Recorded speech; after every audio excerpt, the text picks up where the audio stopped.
Welcome to episode 113 of the Grip Strip Podcast, the Bumps and Bruises edition of the Grip Strip Podcast. My name is Philip Matthew. I'm here with my co-host Josh Refine. What's going on, man? Hey, I'm doing great, Phil. We had a lot of racing to talk about this weekend. We had F1 debuting in Miami, debuting my state of Florida. So it was exciting to watch. Well, maybe not exciting, but certainly interesting to watch. And then, of course, we had NASCAR doing their throwback weekend at Darlington, and definitely there's a lot of throwbacks on the track that I really liked. And we had I guess maybe a sort of a throwback finish that you wouldn't have expected to happen at Darlington. So definitely a lot to talk about here on the GSP. Yeah, absolutely. I mean, we come off the Miami Grand Prix, which I think was about 75% party and 25% motor race. Martin Brundle showed yet again that he doesn't know anything about American pop culture or sports. Um, but even with that, there were so many goats there that one owner of a NASCAR team didn't even care that his NASCAR team was racing, amongst other things, because he was hanging out with Lewis Hamilton. I'd choose that too, considering how bad his NASCAR team is doing. We'll talk about the Miami Grand Prix, where Fish Lips takes his second consecutive win over Charles Leclerc. Plenty to get into and chew on from that race and leading into the European season. Finally, we'll get into the race itself, the racetrack, and the atmosphere. What was it really? I mean, the track itself, for the most part, was all right. I would say there's probably the second end of the second sector is pretty garbage. But otherwise, the track was serviceable. Want to get more takes on that, you can listen to the Grid Talk podcast qualifying recap, where I went and did a hit there. We went into more detail about the track then. But we'll talk about it here too. We'll get into Darlington, all three races, as Josh said. Joey Logano gets his first win of 2022, sends Will Byron, who then throws a bitch fit, which fits the car and number he drives and the owner he drives for. So that's good for a guy who's sponsored by a university that's about going and sexually well, I'm not even going to go down that road with Liberty University. I just had to pay nearly $70 for gas. These cocksucker oil companies and politicians making millions of dollars. I don't have to put $70. It costs $70 for me to fill gas in my car. It's fucked up. But that fucking cocksucker is never gonna have to worry about anything in his life.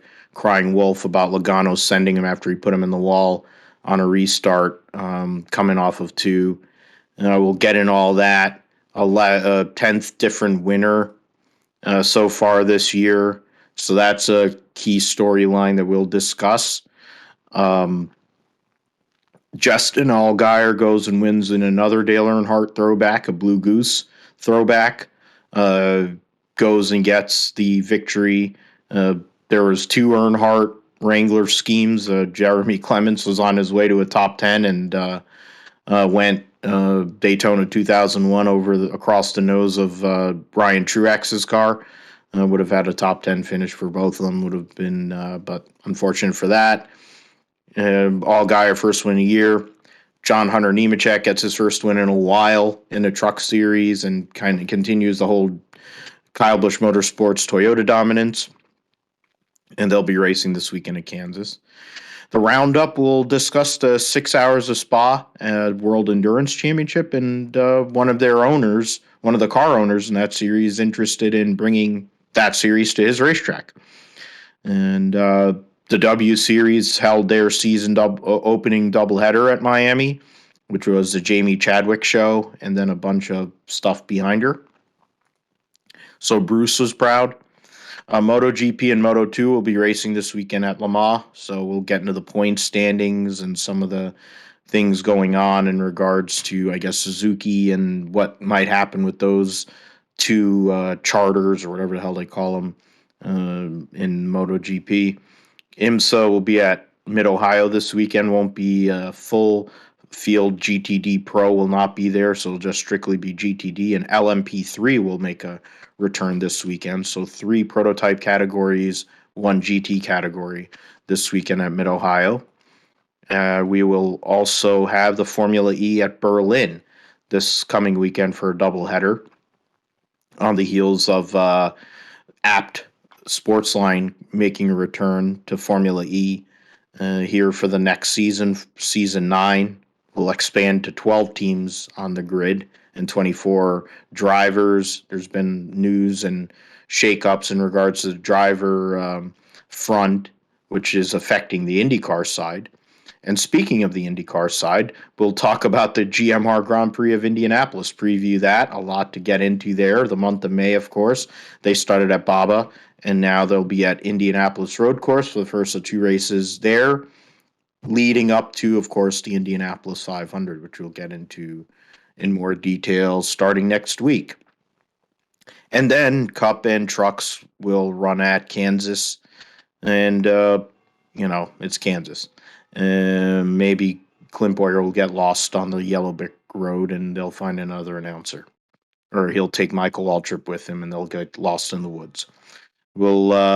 Josh will talk about iRacing and his exploits in the 87 Cup cars and the Indy cars, along with any other racing there. And we'll close the deal.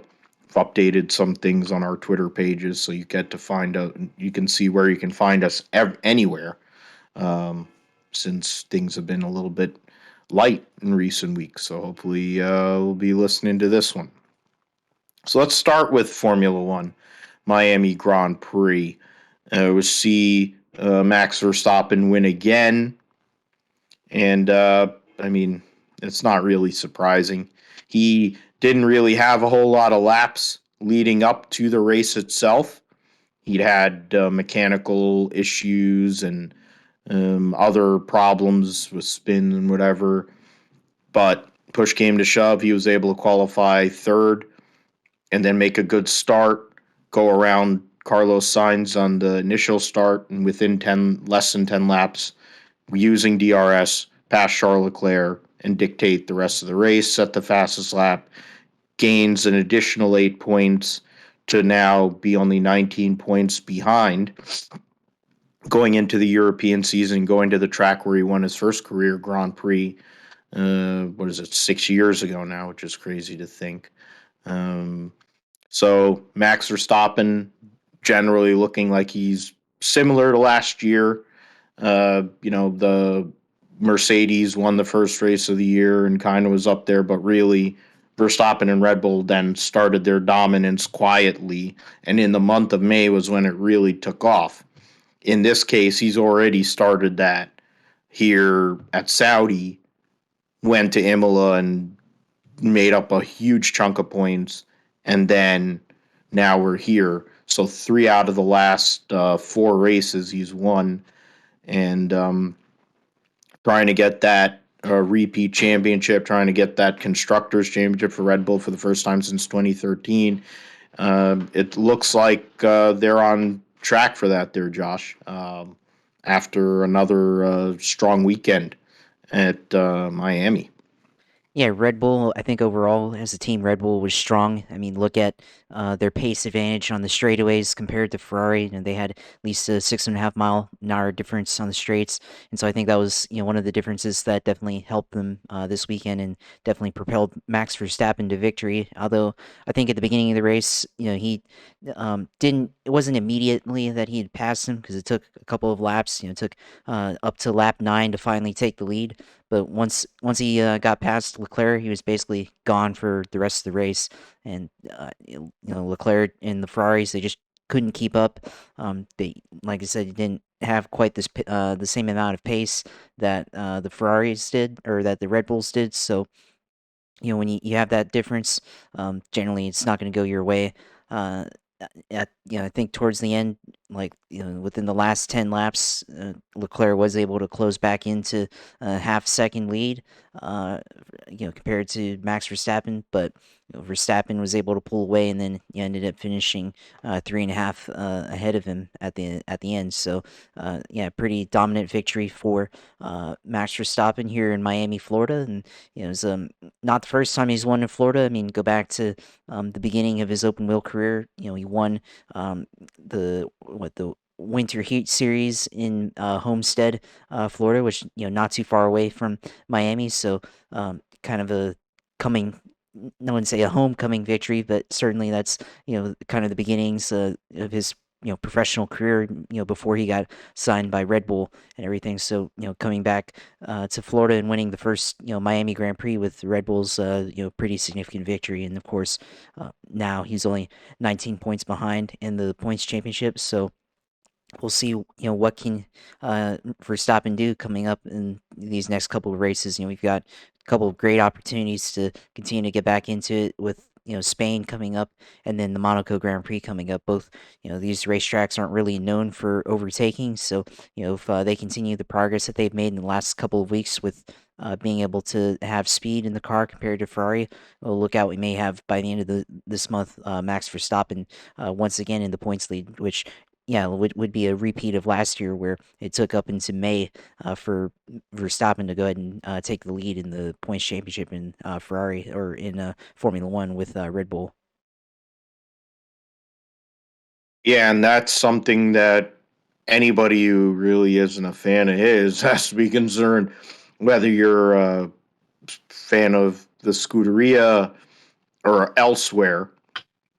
The only thing that really made that race somewhat interesting there late was the contact between Pierre Gasly and Lando Norris. Yeah, Lando Norris ended up losing left rear on the backside on the what is it? I guess the second straightaway, which is really the kind of snaking straightaway out of turn 5 past the fake marina, and that was the full course, full safety car. That was the only real drama.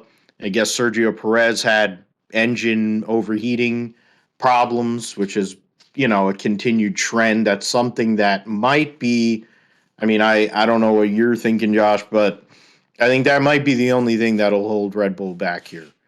Their power unit situation might be the only thing that could possibly deny Max Verstappen a second consecutive World Drivers' Championship, albeit he didn't win the first one legitimately, and then get their first Constructors' Championship since 2013. Because they continue to have these issues. They max at him during practice, then his car was shutting off, and he basically parked in the middle of the road and screwed up other people's runs in practice when they were trying to set, qualifying, sim runs, and then Checo had that issue, but Checo believes he could have had a winning car if he didn't have that. So, I mean, to be fair though, we'll get into the results here. I'll let you comment on that in just a sec. Verstappen wins, leads 48 laps, of course, gets the fastest lap, as I mentioned, so gains 8 more points on Charles Leclerc, qualified on pole. Wasn't happy with his pole lap, but it wasn't the worst lap. In the end, Carlos Sainz had him beat in the first 2 segments, and then in the third segment, inexplicably couldn't get through, which is interesting relative to some of the other people that were on the grid. They're late in qualifying in Q3. But Carlos Sainz does finish third, holds off Checo, gets a finish after a recent dry spell for him. George Russell comes from 12th on the grid to 5th. Pit stop sequencing and strategy calls by Mercedes yet again lead to interesting results. They led to, in part, giving George the opportunity to end up passing Lewis Hamilton because Bono and company didn't want to pit the 44 car. I'm starting to wonder if they need to just change the freaking numbers and everything back to a different color, because he's got this like Valentino Rossi juju going on where he's running like he's about 15th. It feels like that, but it's my own personal superstition because the car sucks. But the reality is, the guy who's driven a shitty car his whole entire career has no problem with it. Yeah, he had problems in qualifying, and I think that's another point, Josh, that you can get on to in regards to not only Ferrari and what they're doing with Leclerc and his trying to hold on to this points lead, science in some of his performance, but Mercedes showed pace in practice this weekend for the first time since testing. George Russell led FP2. Lewis had pace in FP3. But once they got on full tanks in Parc Fermé um, situation, car was garbage in qualifying. George couldn't even get out of Q2. They couldn't warm the tires up well enough or quick enough to make a good run. Lewis ended up qualifying behind Valtteri Bottas again, which is convenient. And I mean, it's weird to me how it's weird, but it isn't in regards to what Mercedes are doing. It goes back to what I said. I've said it here. I've said it on Grid Talk previously. This has screams shades of the McLaren 2009 when they completely effed the car up so bad and they missed on the aero and the downforce and all so bad that the car was just like a dog. I mean, this car isn't such a dog that they're like completely out to lunch, but relative to the top two teams they are, but they're on their own little world now. The Mercedes are having their own intra-team battle, and then everybody else is behind them. That's literally what we're talking about right now, which is not great for a lot of people. I mean, I guess there's plenty of people that are happy about it. I'm not one of them, but when you're a fan of a guy who's one of the greatest ever and he looks pretty ordinary, it's not great. But I'm happy for George Russell because he's proving all these naysayers that, oh, he shouldn't have been in the ride. Well, I think he's proving he should be in the ride. He's finished in the top 5 of every effing race so far this year in a car that's literally one of the worst cars on the grid. It's not an Aston Martin or a Williams or a whatever Haas or one of these cars that's probably second tier, but it has second tier characteristics, and it's hurting George too. Young boy's having issues with his back, his neck, and whatever. I'm pretty sure he's got masseuses on call and a girlfriend or whatever he's got going on trying to go and massage him because he's probably hurting. Russell, Hamilton, 5th and 6th, so good points for them to consolidate their spot in the constructors. Valtteri Bottas finishes 7th for Alfa Romeo. Esteban Ocon finishes 8th after starting dead last, crashing in FP3 in a yet another example of Formula One making a track and not having every wall covered with some sort of either safer barrier or Tech Pro or whatever. It's like how Jeff Gordon, I know this is a good reference, Josh, where Jeff Gordon would always find the wall that was uncovered. Formula One drivers will find the wall that is uncovered and not properly protected. And so that's happened. That happened with Carlos Sainz. It happened with Esteban Ocon. I think it happened to one other person. I'm forgetting off the top of my head. But and they were not happy about the response this weekend with that.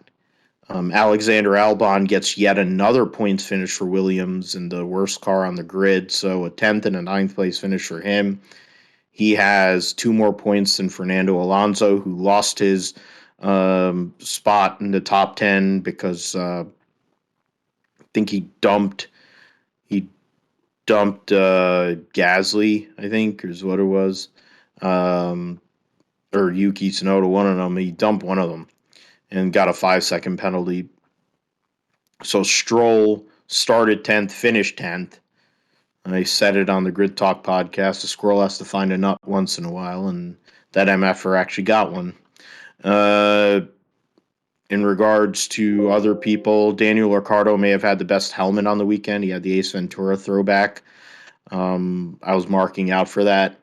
His driving, I wasn't marking out for. It's everybody's talking about who's going to replace him, so it tells you how bad it's become for Daniel Ricciardo. And let's see, Mick Schumacher and his mentor Sebastian Vettel Yeah, they got wrecked, into it. and Sebastian Vettel, who was quite outspoken all weekend, was very quiet and direct in saying what gap was there or what gap was that. So I guess he probably went and probably smacked Mick around a little bit or slammed him in the face with the beer or I don't know, whatever the hell Germans do when they want to have an argument. I mentioned, yeah, Gasly, of course, had the issue with Lando Norris, and both of them retired, and then Zhou Guan Yu, lost weekend for him, had a water leak, had to retire early in the race. So, uh, went over the whole grid there. I'll let you go, Josh, in regards to some of the things you thought about before we get into the, um, I guess, the track itself and some of the, I mean, talk about, with Ferrari, Mercedes, and then the other keys, I would say, that we saw, like Alexander Albon getting yet another great finish for Williams, with something that is not that good. Yeah, I mean, I think starting off with Ferrari. I mean, they just got to continue to do what they've been doing, and that's just finish on the podium. And so far, this season, that for the most part they've done it. Carlos Sainz, he's had a bad couple of weeks before this race and managed to finish on the podium here. So a little bit of a bounce back compared to his last couple of results there.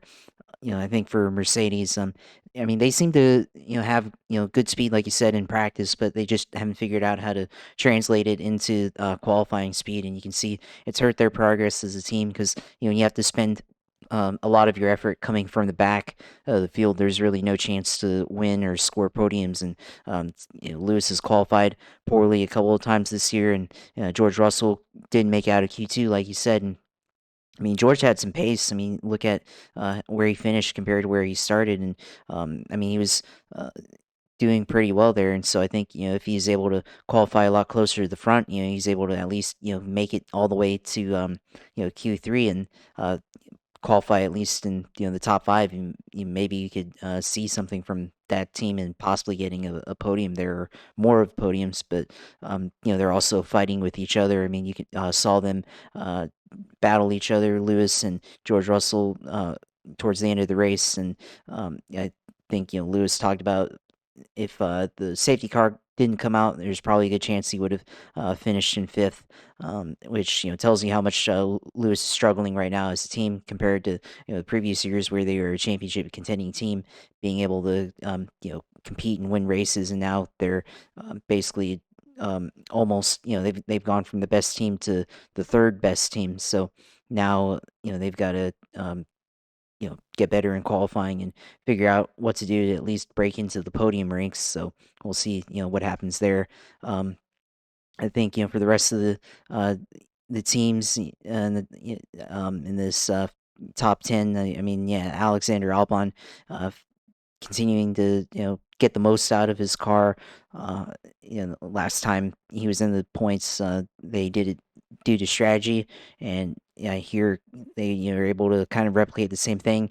I did see some posts on Reddit where I guess he had colored his hair in Australia, and now here he colored his hair. So 2 for 2 in the category of finishing the points Actually, with. 3 for 3. Okay, 3 for 3. He went to Thailand and got his hair colored red, and ever since then, this performance bump for him specifically has come along where they've put together 3 consecutive good finishes. Yeah, yeah. So you got that. I mean, Valtteri Bottas, carrying the flag for Alfa Romeo, and they managed to come home in the points in seventh. They didn't have the best start to the weekend. They did crash in first practice, so that there's a little bit of a setback there, but managed to recover from that pretty well. Fernando Alonso, didn't. I mean, I think he was kind of battling, kind of mired, towards the back half of the field, but didn't manage to crack the points this week. So, he's probably maybe a little bit disappointed in that, especially since his teammate, got into the points. And I think Fernando Alonso probably considers Miami a place where he likes to be at quite frequently, it seems like. So, maybe a little bit of disappointment there. I think. I think for me, maybe the biggest team that I was disappointed in was McLaren. I mean, obviously, Daniel Ricciardo didn't have the greatest pace or the greatest finish, and there was a point where he was the last car running on the grid. But then after the crash with Lando Norris and Pierre Gasly, he was able to make up a couple of spots from that and pick up 13th. Still not in the points, but at least maybe it's a little bit better than 17th, which was where he was at before all that took place. And then I think Lando as well. He qualified in the top 10, but didn't really run all that often in the top 10. So I think McLaren, especially coming to the States, they've got to be a little bit more disappointed than maybe some of these other teams. I think they expect a lot of themselves, and at least in this race, they haven't been able to put on the performance. And overall as a team, they've been pretty inconsistent there. So yeah, I mean, I think that's it for the results. What I think, but I mean, going to the track, I mean, like you said, it wasn't a really bad track per se. I mean, it was you know. Okayish design, a lot of S's, a couple of DRS zones. I think the only real tricky part was the section, for turns 13, 14, and 15. That was a pretty tricky part there, and you could see it based on the amount of room that they had to go through that, and the amount of turns, or they had the 13 coming out of 13. You go into turn 14, it's a 90-degree corner, and then go into another immediate 90-degree corner there in turn 15. It's pretty similar to me. And if you look at Nashville Street Circuit, another track that goes around a football stadium, or makes a football stadium centric to the track. But that section in Nashville, turn 7, 8, 9, 10, and 11 kind of reminded me of, Miami reminded me of that section. Great So point. yeah, so definitely a pretty tricky part right there for the teams, and definitely something to maybe consider next time with the track design. But we'll see if they have any revisions to the track design here. Certainly, there could be some improvements, especially like you said with some of the safety stuff, whether they need to add more safer barriers or tech barriers or whatever. So definitely some improvements could be made there safety wise. So, but otherwise, I feel like the track uh, fairly modern in design. Just some sections I think maybe they could have improved on, especially with safety. Yeah, I think, I mean, all great points there, man. That Mickey Mouse section with that crap chicane, and then the really narrow uh, entry or into that last straightaway, which is parallel to the highway. Um, yeah, it's not great. I think they could have basically either went and made like a really hard, like they might have been able to, whether it's make two 90-degree corners, it's basically make a short shoot and then lead into that straightaway. Okay, fine. You have five less corners because Formula One will make anything into a corner. You take away all of that. You do a hard braking zone. You have a short shoot that then leads into another DRS zone, and then in turn, you're also taking out some of the issues in regards to some of the safety aspects. You get rid of that stupid curb, which you could go hop and really F yourself up. Um, yeah, you'd have to go and probably look into some of the aspects of walls for that. The rumor was through this whole process of trying to make this race happen, some of the uh, designs and configurations of this track were going to use other roads, like actual roads that were, I guess, regular roads relative to the being in the parking lot, because it wasn't a parking lot. Um, and that was part of the reason why there was so much pushback. So being able to utilize, parking lot or car park or whatever you want to call it, and then having you to be in within the confines of that. I mean, IndyCar's done it many times over their years, whether it's, I mean, you think about Houston with Reliance Stadium or whatever. I think they did it in front of the baseball stadium, but then they used to do it at Reliant NRG, whatever the hell they call it now. They did multiple versions of the race at Houston there. Um, you know, uh, talking about like now Toronto, they do that, and that's affected that configuration of the track. Meadowlands, going back many years. Um, there's plenty of examples of that. Um, of how IndyCar in Nashville is, as Josh mentioned, is the most current example. And they have that stupid little Mickey Mouse section before they lead down the big bridge the other way, which is now going to be the start finish, or at least where they start the race. And I guess finish race. I think they were going to start the race there so they don't have as much of an issue.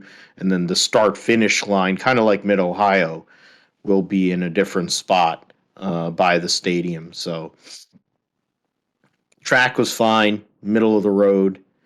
Um, it looks like the fans showed up. My cousin was there with his family, with his big brother and his mom and dad and all that. And a happy Mother's Day.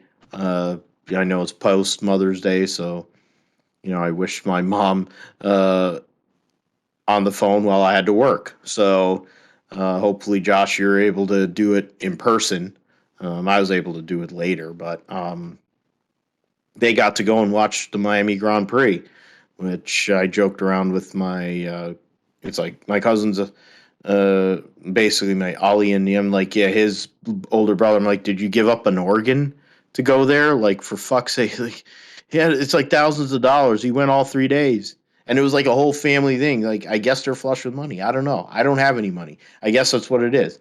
Um, I, yeah, I know. I don't know. I need to do something because to get to go to that party, it looked like it was a lot of fun. It wasn't about the race. I know that for sure.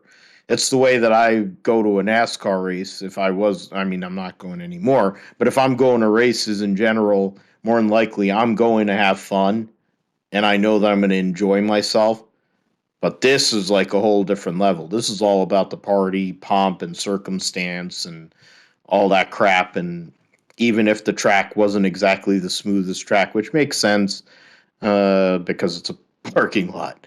Um, I mean, the fact is they put this track down, they still couldn't get it smooth. So I don't know about you. I mean, you're the one that can talk about it because you're a Florida a guy through and through. Does that fit the Florida DOT in regards to paving roads? They're not able to make smooth roads, or was this just a f up by Tilke and company in regards to trying to make a car park into a Formula One track?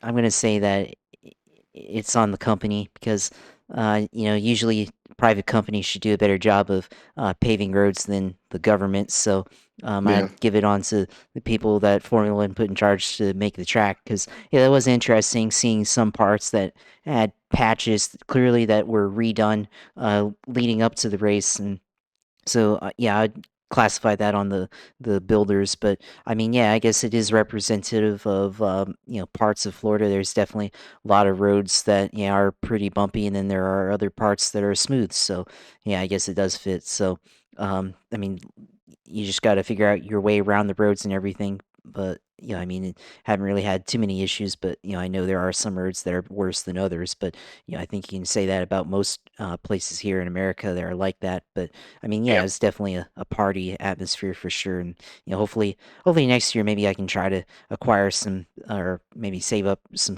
funds and try to go or something like that. Gotta start planning out some of these trips, I guess, to be able to go to racing events like this and other events, other races around the country and even around the world. So we'll see what happens. Just save up, go to the Rolex and the 12 hours of Sebring, and save yourself a lot of time and energy. It'll cost you a lot less. Oh yeah, The I make that joke because the roads here in New Jersey suck ass, and the Turnpike Commission keeps on putting up uh, tolls, but the roads still suck. So it kind of makes sense that they couldn't make a smooth road on a new track, which is ridiculous to me. Um, but then they can say, "Oh well, it's in a car park," and it is in Las Vegas. The Las Vegas car park, like the '80s. So if they fuck this one up, I can only imagine what they're gonna do next November for the Las Vegas Strip race. Um, Here next year, that'll be something. But whatever. If this race in Florida was this big of a blowout, I am pretty certain that the Las Vegas race is going to be insane. It's probably going to be pretty insane, and the amount of fake boobs and fake people and whatever and grifters and whatever will be out in force at that point. And it will be past midterm elections, and then some of these other scumbag politicians will probably be out there too. Speaking of scumbaggery, a guy who drives for a scumbag in multiple ways got moved by Pizza Face. William Byron cried wolf as he got sent into the what was turns 1 and 2 now turns 3 and 4 wall on the final lap of the Goodyear 400 at Darlington to let Joey Logano, in a throwback to his original quarter midget that his dad and his parents bought him, win his first race of his 2022 Cup Series season. Um, had his wife and kids there the whole bit. His mom was there. They're booing the crap out of him. So it just fits the narrative for Joey Logano. It's amazing to me the way that Joey Logano unites a lot of segments of fans of how much they hate him. And I'm like, you know what? I kind of get a kick out of him. His voice is annoying, and he is a pizza face, and he is a geek. And he has a receding hairline, kind of like Chase Briscoe and all that. That's must be a Ford thing, I guess. and Harvick too. Harvick's had a receding hairline going way back, like Yeah, way back. but I mean, it Like the matches fact. with Logano though. Oh yeah, yeah, and they're both douchey too. So it all kind of fits. It's kind of crazy. It's kind of like Smoke being fat, and then all of them have no hair. But I can say that I've been a fan of his for years, whatever. And the fact is, he knows he's fat, and he doesn't care anymore. Or he's lost some weight because he's married now. He has to keep up with his smoking hot wife. But Logano goes and wins that race, pisses off a bunch of people in the process, which is great. His first win of the season. Logano led 107 laps, so he led the most laps. He started on pole, made up a little. He got a lot of points there yesterday. Tyler Reddick gets another second place finish, so you got to figure at some point. Granted, Chase probably didn't assist in that. He probably should have a first win by now, but Reddick is on the cusp. Justin Haley from the Boondocks finished third, 29th to third. Kevin Harvick, 35th to fourth, getting yet another top 10 at Darlington. Clyde, 34th to fifth on a backup car. Kevin Harvick didn't pass inspection, so they didn't even qualify twice, whatever. So that's pretty good. Christopher Bell, sixth. Michael McDowell finished seventh. Holy crap. Richard finished eighth, so another top 10 for the 47 after the horrendous start to the year they've had. Austin Dillon ninth and Daniel Suarez in the Dale Earnhardt Throwback finished 10th. His teammate, Ross Chastain, won the second segment, finished second in the first, and then got wrecked. Or else he might have had a chance to win in the Dale Earnhardt, pseudo Dale Earnhardt throwback, junior throwback, because Teresa Earnhardt threw a bitch fit, and they had to put that little Trackhouse cross through the one. Dale! I just have to do it because Armando is one of the owners of Trackhouse Racing. You do it pretty well.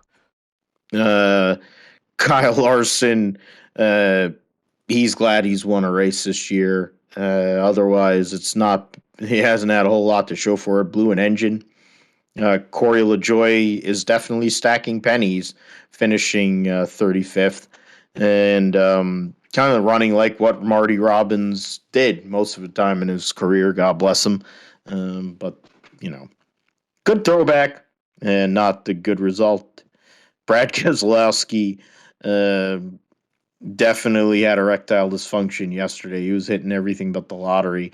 Hit Kyle Busch. Kyle Busch rage quit and parked his Ernie Irvan car right in front of the garage. Got out of it and said, fuck it. His wife was getting into it with some incel on Twitter who was giving him shit for wanting to get Trevor Bayne as his backup guy to go and drive the car if their surrogate goes into labor. I mean, holy mother of God, what's wrong with this sport and what's wrong with our country when you have so many people like him and David Land and some of these other idiot sticks that just fuck. I mean, what the fuck's wrong with this world where we're at? I mean, I'm not even going to get into some of the other crap. I mean, this is just a racing and a sports show, but holy mother of God, we've lost the plot. Martin Truex Jr. had a second in stage 2, fifth in stage 1, and wrecked going 3 wide coming out of 2 and took out the two 2311 cars in the process. Denny Hamlin continues his nightmare season, another outside the top 20 finish. And Chase Briscoe finished behind Cody Ware. Wow, hell is freezing over. It kind of makes sense considering he was driving that fucking Tony Stewart Target throwback, and Tony was leading the Indy 500 in that car, and then the bottom fell out, and then Helio Castro-Neves happened and won that race. Tony wins that race. Where Helio Castro-Neves would be a 2.5 time winner of the Indianapolis 500. I mean, I guess I should say 3 because I don't like Paul Tracy. So he is a 3-time winner of the Indianapolis 500. But I thought he's a 4-time winner club now. He is a 4-time winner now, but Tony had the car to win that race in 2001 and ends up finishing 6th. So I don't know what the hell they did in the last segment. I need to go watch that race back now. You know what? After they ran that fucking throwback, and they talked about it, Mahindra guy is big. Chase Briscoe's wearing the whole lightning thing, the whole Target lightning thing going back to Juan Pablo Montoya, the whole bit. Alex Zanardi. I need to watch that race again. Now that's if I can get through it, I'm going to watch that race again just to see. Because I know in 98, Tony was leading and he blew up and parked in turn 1, dropped like a S-bomb when he was getting interviewed by Jack Arute, which was pretty good. 99, his car was dog shit, but he finished 7th a lap or 2 or 3 laps down. And then he threw up all over himself and whatever the hell he did in the 600 when he had a chance to win his first career Cup race. That's beside the point. I'm going down a whole big a rabbit hole there. Let's see. We got Hamlin, got stage points. Yeah, Eric Jones was a guy who had tough luck there yesterday, ran way better than his result showed in the Richard Petty 1959 Daytona 500 or 1959 convertible race throwback. since his teammate drove a Daytona 500 1959 throwback to the winner of the 59 Daytona 500, Mr. Lee Petty. Ty Dillon actually got a 12th place finish. God love him. He actually got a decent finish. I mean, you got to, and you have a wife as hot as Haley is. Um, uh, even though he sucks. Byron finished 13th after he got sent by Logano. So yeah, that's all I guess of the people that really got stage points. Went over all of that. So yeah, Josh. I guess the initial thing to talk about is the end result, which is Joey Logano and William Byron getting into it. William Byron being butthurt about it. Joey Logano being his usual self. Um, Jeffy being butthurt about it, being his usual self. William Byron throwing F bombs and S bombs and whatever, so he's going to get paddled by Jerry Falwell today at school, or he probably did today at school, and then he probably videotaped it. So, with all that, we take into account another different winner in the Cup Series this year. Yeah, so we got 10 different winners now, and plenty more, I think, to come. But in this one, Joey Logano, he hasn't won yet this year, and I mean, well, we think he's won this year because he won the Clash back in LA, which was already so long ago. It was 3 months ago, and it's crazy. He hasn't actually won a race yet, but of course moves William Byron out of the way, sends him in turn three with coming into the white flag, and takes the win. Which I mean, this is really a vintage Joey Logano move. I mean, go back to 2009, the Toyota All Star Showdown. He wrecked. I forgot who it was. I think it may have been Matt Kobaluk or somebody like that. One of Sounds those that guys. sounds pretty good. If Yeah, I it was mean, a K&N type, what is now the K&N or Arca E series, yeah, he probably ran over Matt Kobaluk. oh yeah, yeah. For 2009 Toyota All Star Showdown back in Irwindale, I remember that. I don't think I watched it, but the clips on YouTube, and he crashed from there for the win.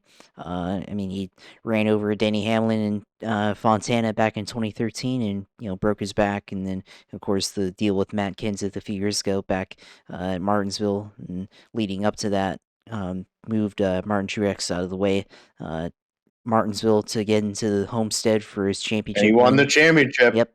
So I mean, it's vintage Joey Logano there, and then he acts like he was wronged or something. But I mean, I don't think what William Byron did there off that last restart where he put him into the wall. I don't think it was malicious or intentional or anything like that. I think it's just he ran out of racetrack and used him up a little bit there. So I think that's more of what it was. And they're going driving both of them hard for the win. So um, Logano wrecks him there, or not really wreck him, but just puts him in the wall, and which I mean, I guess is fine and everything, but gotta hope.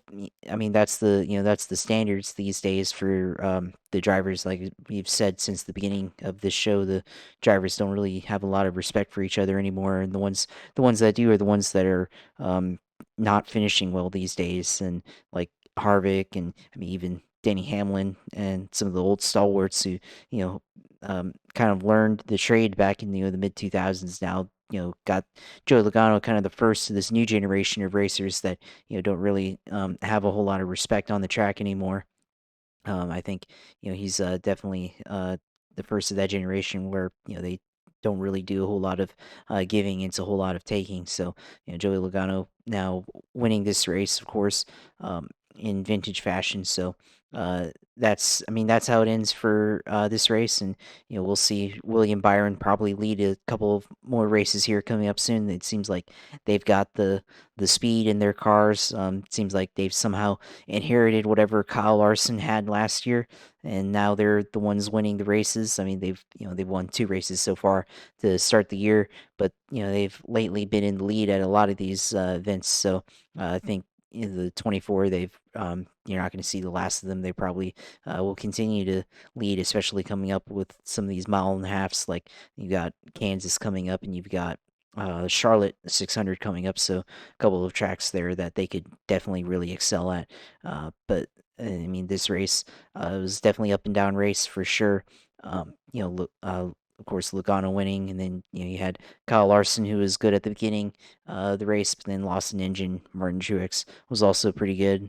So the two guys that were really good in this race last year, both led at different points of the race, but not together. Obviously, Larson lost his engine, and then Truex later on, and towards the end of the race, crashed.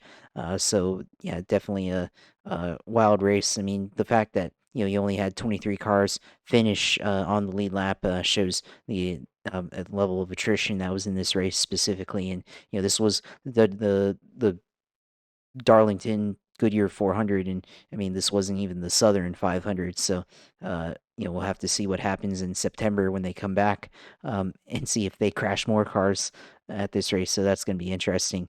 But I mean, the rest of the field, I mean, Harvick and Elliott both came from the back, uh, and they both made a pretty good run up there.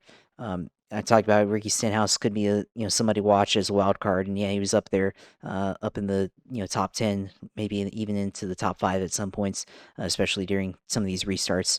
So I picked him, as a wild card, so he was definitely up there.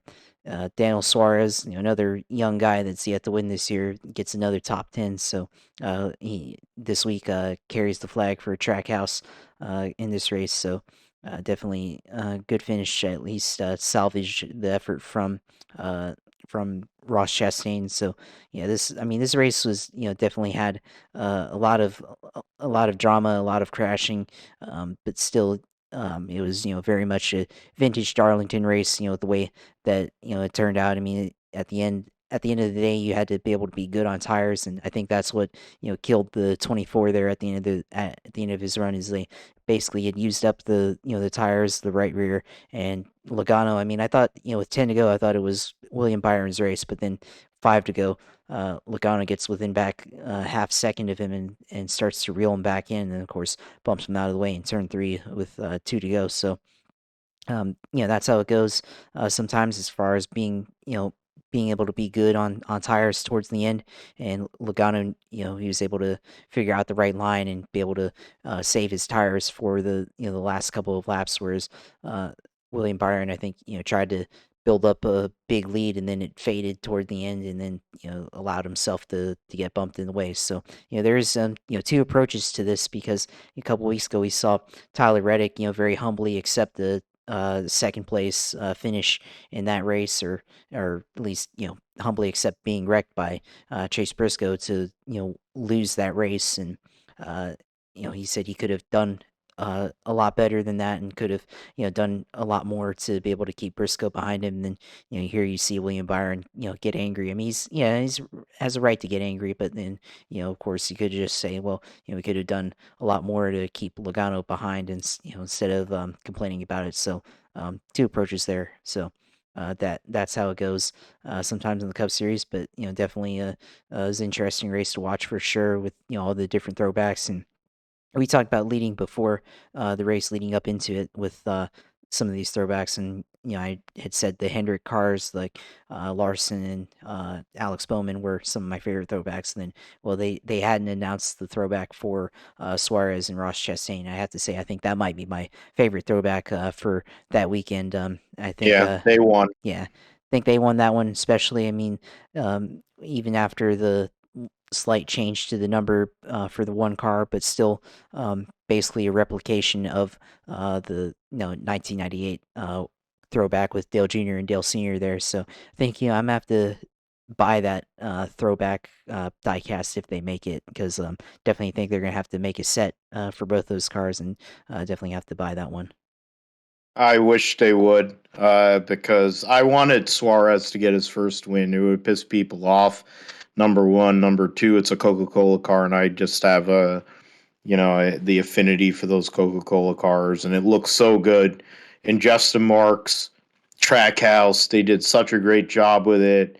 Even if Ross had won with the one car, I mean, Dale Jr. was so moved by that. When he talked about it on the download, you add the fact that that Justin Marks is going through all the effort to go and redo a Harry Gant Skull Oldsmobile. Probably got it from Andy Petrie or whatever, and then they got screwed and they weren't allowed to run it. Which, I mean, at that point, you might as well just go.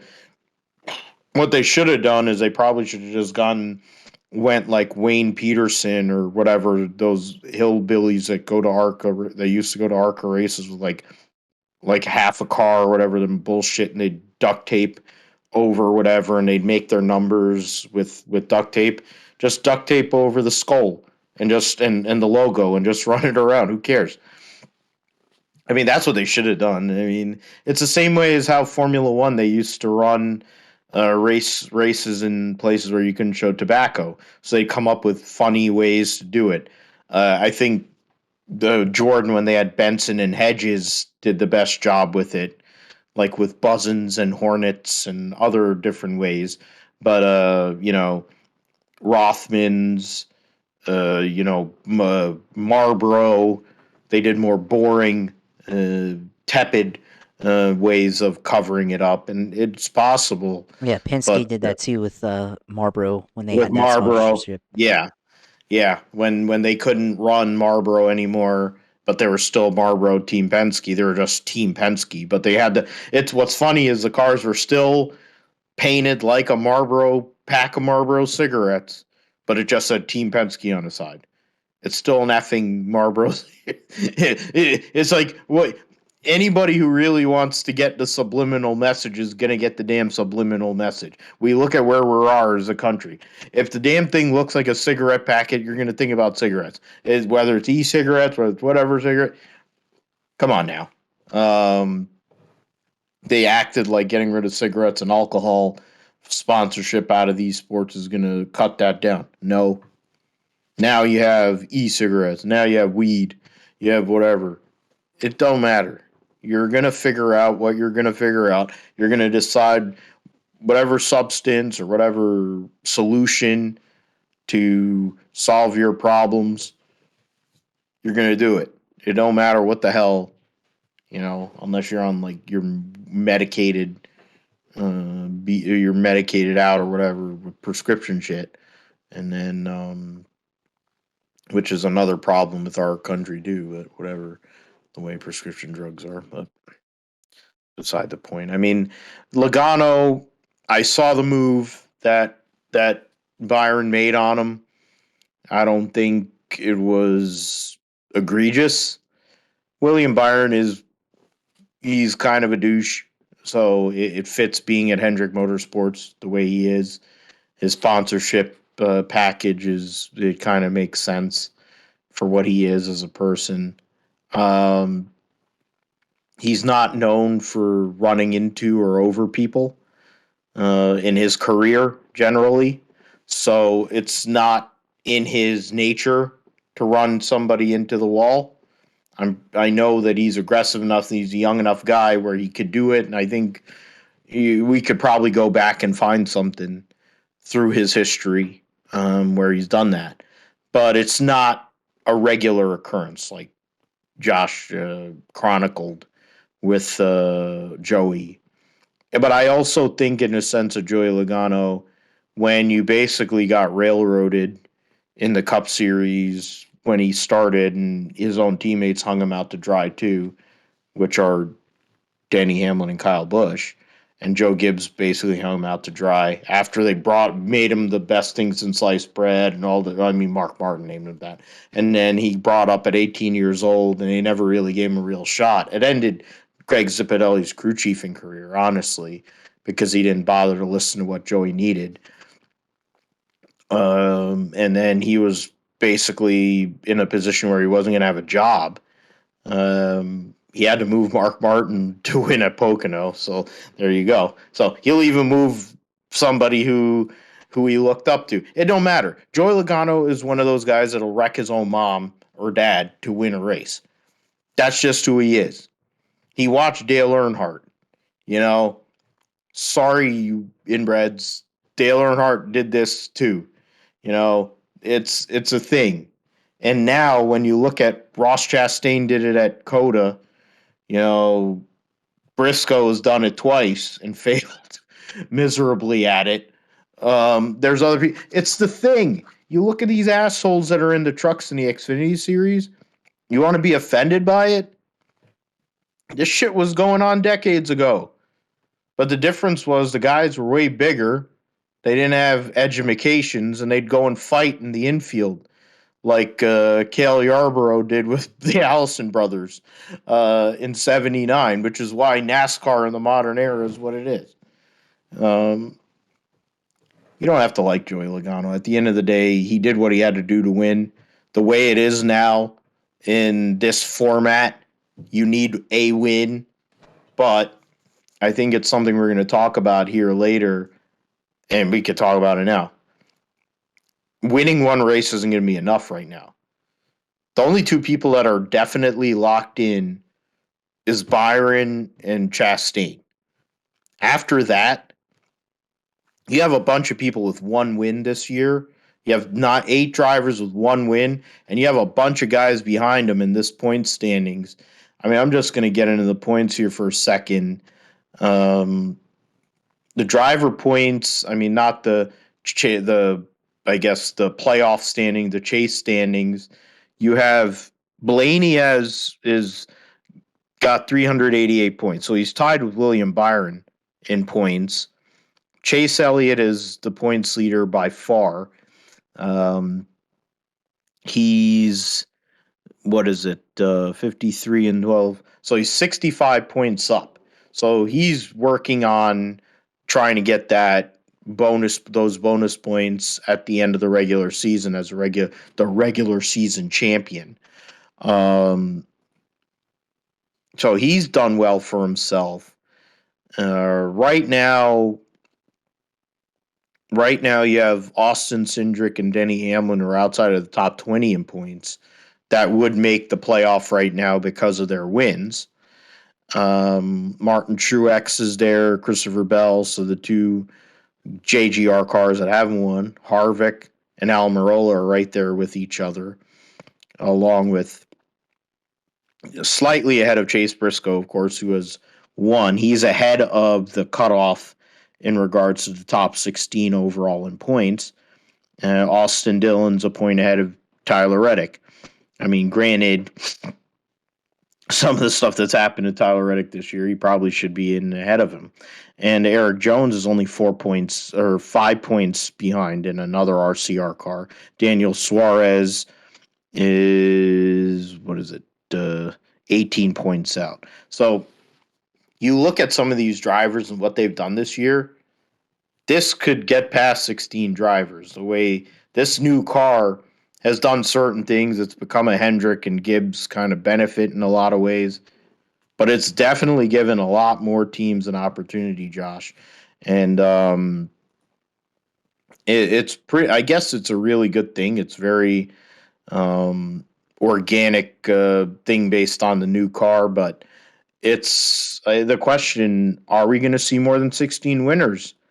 And I mean, that's what it is. And if there's more than 16 winners, points won't matter anymore at that, really. You're just going to have to win, which means the crap that we've been seeing here in recent weeks, some of the driving standards, people are going to be dumping people, you know?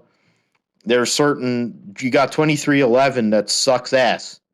You're telling me Kurt Busch ain't going to run over somebody to win a race? He's done it in his career. Bubba already has more hate than anybody that's outside of Kyle Busch and Joey Logano. The hell is it to him to not hook somebody to go and win a race? I mean, really, where are we at this point? More than 16 winners. If it happens, it's going to be the wild, wild west. It's like what was the thing they said back in the day? Robin Pemberton, boys have at it and have a good time. Yeah, that's where we're going, right? Oh yeah, I agree with that. I think especially with who's left, who hasn't won yet, and the tracks we have coming up next, because we still have we've got 2.5 miles coming up, so I feel like there's going to be predictable in who's going to win that. But you've got Gateway, a new track where only guys that have raced in Xfinity have been to. Then you got Sonoma, Nashville, Road America Atlanta, which I mean could be a William Byron type of win, but you've seen uh, how that race played out. It could be anybody else. Pocono, Indianapolis road course, Michigan, Richmond, Watkins Glen, and then you got Daytona. So anything could happen leading up to and right after Daytona, where we get into a situation where we have more than 16 winners. Because if you look at who hasn't won yet, I mean, you've already mentioned some of them, but Truex hasn't won yet. Ryan Blaney hasn't won yet. Christopher Bell hasn't won yet. Kevin Harvick, Eric Almirola. Uh, let's see, Tyler Reddick, who I think could win this weekend in Kansas. He's done pretty well there in the past. Tyler Reddick. One of his best tracks. Oh yeah, Austin Dillon. For whatever it's worth. Daniel Suarez, and then even guys like Kurt Busch, Bubba Wallace, all drivers who are capable of winning. Ricky Stenhouse could win at Daytona if the timing is right there. So guys that Sure. yep, guys that have yet to win that have won at the past at all these different track types could win. So we definitely, I think 16 drivers is definitely, or winners is definitely within the cards. I mean, even guys like Justin Haley, he's hasn't won. Well, he has won in the Cup Series, but he hasn't won yet. But he's certainly a driver that's capable of winning a race if things go right. So I'd add him to the list there, and even somebody like Chris Buescher. So yeah, I mean, there's a lot of guys that haven't won yet that can win, that could make it into more than 16 winner field, or at least up to a 16 winner field. So we're gonna have to see what happens. Definitely think it's in the cards, especially with the way that the next gen car has played out so far this year. We've seen a lot of parity between the teams, so definitely think we'll reach that number. And we've never reached it in the Cup Series. We've gotten close a couple of times where we had like 13, 14 winners, but we've never gotten up to 16. So I think this year it's finally going to happen, and we're going to see a lot of, like you said, Wild Wild West play out here. And we'll see how they like it after all of that stuff happens, and if they should continue with that, because it does sound damn near insane. And let's add one more person to that. I know that Brad's year has been pretty god awful. Oh, forgot He's about him outside of too. the top 30. He's the car owner. I mean, he's the face of I mean, that's quite a face to have of RFK Racing. And the sixth car, the guy is a Cup Series champion, and he's outside of the top 30 in points right now.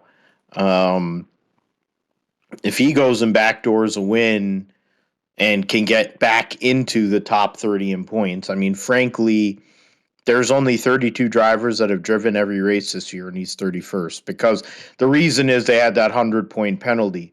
So if you quantify to where if without that huge car whatever infraction that they had, he would be 5 points behind Austin Cindric and 19. So he'd basically be where his teammate is, which tells you where their cars are. They're not exactly that great, but they're not the worst. But yeah, they'd be ahead of the 2311 guys in that sense. They'd be ahead of Justin Haley,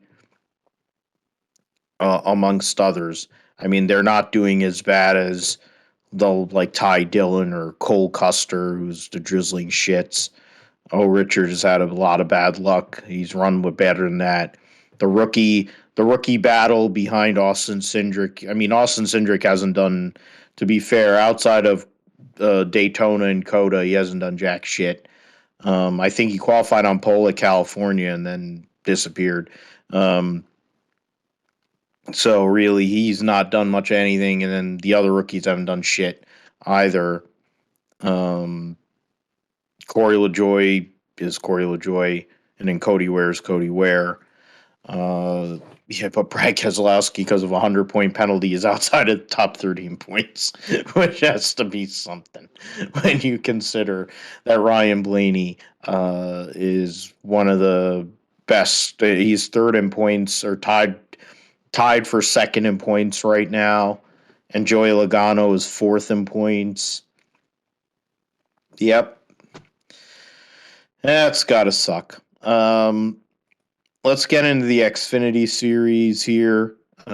Justin Allgaier, he's been plugging away. He's been right there for a lot of races in the last year, but his first win in a year at the Mahindra Roxor 200.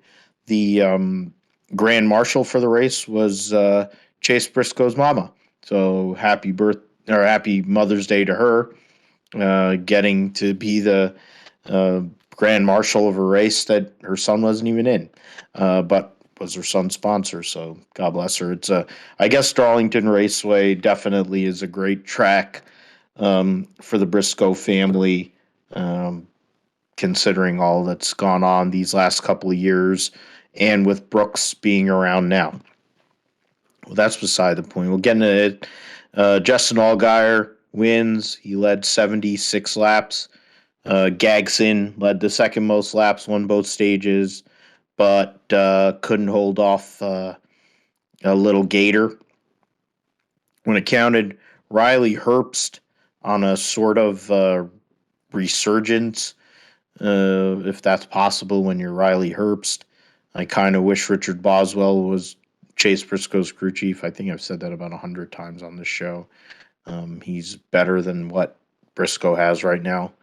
I think he'd be running more consistently there, but that's beside the point. John Hunter Nemechek in that Sam Hunt Racing 26 with the Joe Gibbs support finishes fourth. Sam Mayer fifth, so three junior motorsports cars in the top five. I think four of them would have finished up in the top 10, but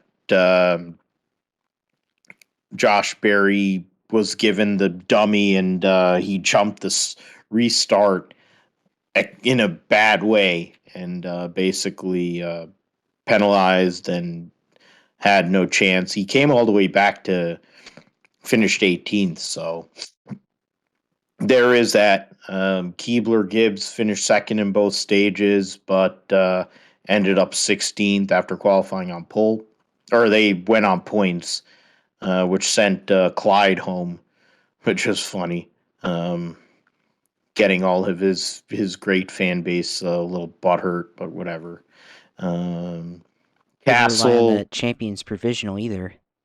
yeah, they don't have. Well, yeah, he can't use the champions provisional because he's declared for cup points, and the 88 hasn't run enough races either, which screwed him. And then whoever was driving the other Mike Harmon car that went home, and then they let some of this dead weight in here, like the 38 car with Kyle Sieg, which or I don't know if the 28 car was in this. No, yeah, the 28 car wasn't in this race. Joe Graff, who sucks ass. That works out. It makes sense. Joe Graff sucks ass. Let's see here. Yeah, Castle finished sixth. Brandon Bruckshot Jones finished seventh. Allmendinger eighth. Austin Hill ninth. Daniel Hemrick 10th. Trying to see. Yeah, Kyle Weatherman gets a 12th place finish for the Jesse Iwuji team. Telling you, Hendrick engine. I mean, I think they're using Johnny Davis cars, but they have Hendrick engines. So when you put a decent driver in the car, with even Johnny Davis cars, you put Hendrick engines in it, you can get a decent finish. I didn't know Kyle Weatherman was this good of a driver, but I guess he's a good driver. Credit to him. Hopefully, Jesse Iwuji has the intelligence to actually keep him in the car the rest of the year. Because when he's been in the car or anybody else that isn't Jesse Iwuji, car runs all right. Yeah, we'll go. Josh Berry, as I mentioned. Ryan Truex got stage points in both stages, but then him and Clements wrecked there on the last lap. That's about it. Nothing really. Myatt Snyder was driving a Kenny Schrader Red Baron Pizza throwback and hit the fence. Sheldon Creed blew up 16 laps into the race. My God. His his baptism to the Xfinity Series has been brutal, to say the least. While Austin Hills had a great run of it, Sheldon Creed is definitely not. Um, so yeah, Justin Allgaier at a track that definitely suits Justin Allgaier's style gets another win at Darlington, another Dale Earnhardt throwback. Uh, Big deal for him. Sets himself up nicely in regards to the point standings as we go towards this playoff run. Right now, I mean, Allmendinger has a decent point lead, 25-point lead on Gagson, but the playoff point standings and him and Gagson and Gibbs have a lot of playoff points, but Allmendinger's trying to get those 15 bonus points. Allgaier is fourth, tied in the same number of playoff points. Himself, Allmendinger, and Barry. So right now you have 6, 7 different winners in the Xfinity series so far this season out of the 12. Custer is the only non regular to win this year. So it's getting pretty tight. 12 drivers. I don't think there's going to be more than, I think there's going to be less than 12 drivers that win, which will make the point situation very tough for the likes of a Sheldon Creed, um, for Hemrick, it's starting to get to be an issue too. He's only 22 points ahead of Anthony Alfredo. Um, but I guess that's his real battle. That's the only person he's really battling there. He's 13 points behind his teammate, and the points right now basically have those 12 guys in the points. It'll probably take a win for any of those people behind Daniel Hemrick to jump him in the standings, which would then make it tough on the defending series champion to possibly defend his title. Yeah, I think with the way that the field is going, I don't think that the Xfinity Series will be like the Cup Series and exceed the the number of playoff spots for winners. So it's not a competitive enough series for that, but certainly, there are, other storylines to look at, like, like you said, with Daniel Hemrick, the possibility of him not being able to defend his Xfinity titles, pretty interesting. Don't think it'll ever come down to that, but certainly, they have to start being a lot more careful in their decision making, and they've got to strategize to be able to mitigate some of that risk there.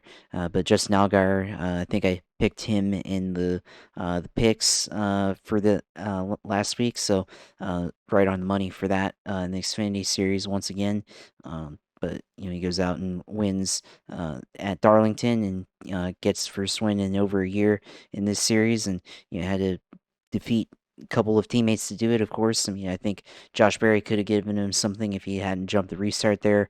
But Noah Gregson right there behind him in second. So this is another win at Darlington for Junior Motorsports and Xfinity. So definitely another win in the bag there for sure. And I think Junior Motorsports continuing to dominate this year, as they've already won with Josh Berry. They've already won with Noah Gregson, and so now they're going to win with Justin Allgaier. They've got Sam Mayer waiting in the wings to win a race, which could happen soon.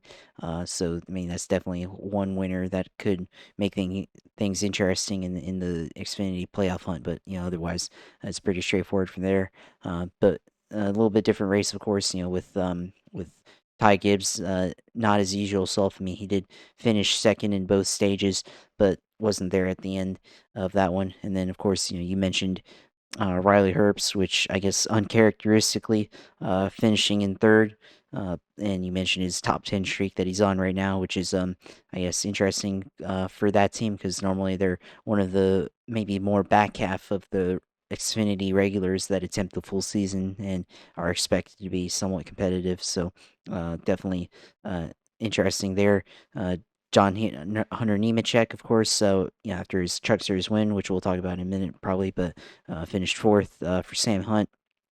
AJ Allmendinger a little bit uncompetitive at this racetrack. Thought maybe he would finish a little bit higher, especially being the points leader in this series. So a little bit disappointing finish there. And then, of course, Daniel Hemrick finishing in ninth, and then Austin Hill in 10th. So yeah, definitely it was a wild race for sure in the series. Not as wild as the Cup, but definitely a lot of action happened in this race with eight cautions, 33 laps. So it was definitely a lot of issues, a lot of incidents that happened in this race. So definitely wild one for sure. But yeah, Justin Allgaier winning, and I was right. So yeah, there's that for Xfinity. Yeah, we didn't even need the algorithm on that. You just went and flat picked the guy that was going to go and do the job. So Josh is somebody. I mean, next thing you should say is you went and picked the guy that picked the damn horse that won the Kentucky Derby too. But you would have went and won a lot of money if you did that. But if you had been on the 82-1, I would have probably went and if you had said that you were on the 82-1, I could have bet that too, and I would have at least won Yeah, sixteen honestly, hundred. if I had bet that, if I had bet the Kentucky Derby, honestly, that probably would have been a horse that I would have bet. But I don't know. I probably would have gone with the one of the favorites or something. And One of the favorites yeah, too, and yeah, it's like I'm the a-hole that I'll bet a favorite, but I'll go for the 82-1, like my old friend Dennis, the safer barrier. He'd have bet one of the favorites, and he'd have bet the 82-1 for like 20 or $30, and he'd have made a good killing on that. But that's beside the point. There's Justin Allgaier was a chalk kind of pick, and Josh was right. So God bless him on that. It shows one of the many reasons why Josh is my right hand guy here. Somebody has to be the intelligence and the calm, cool, collected side of the deal because I'm going to be the one that's going to be the asshole. While I have my intelligence and my memory and my knowledge, um, I'm just going to go and say whatever the fuck I want.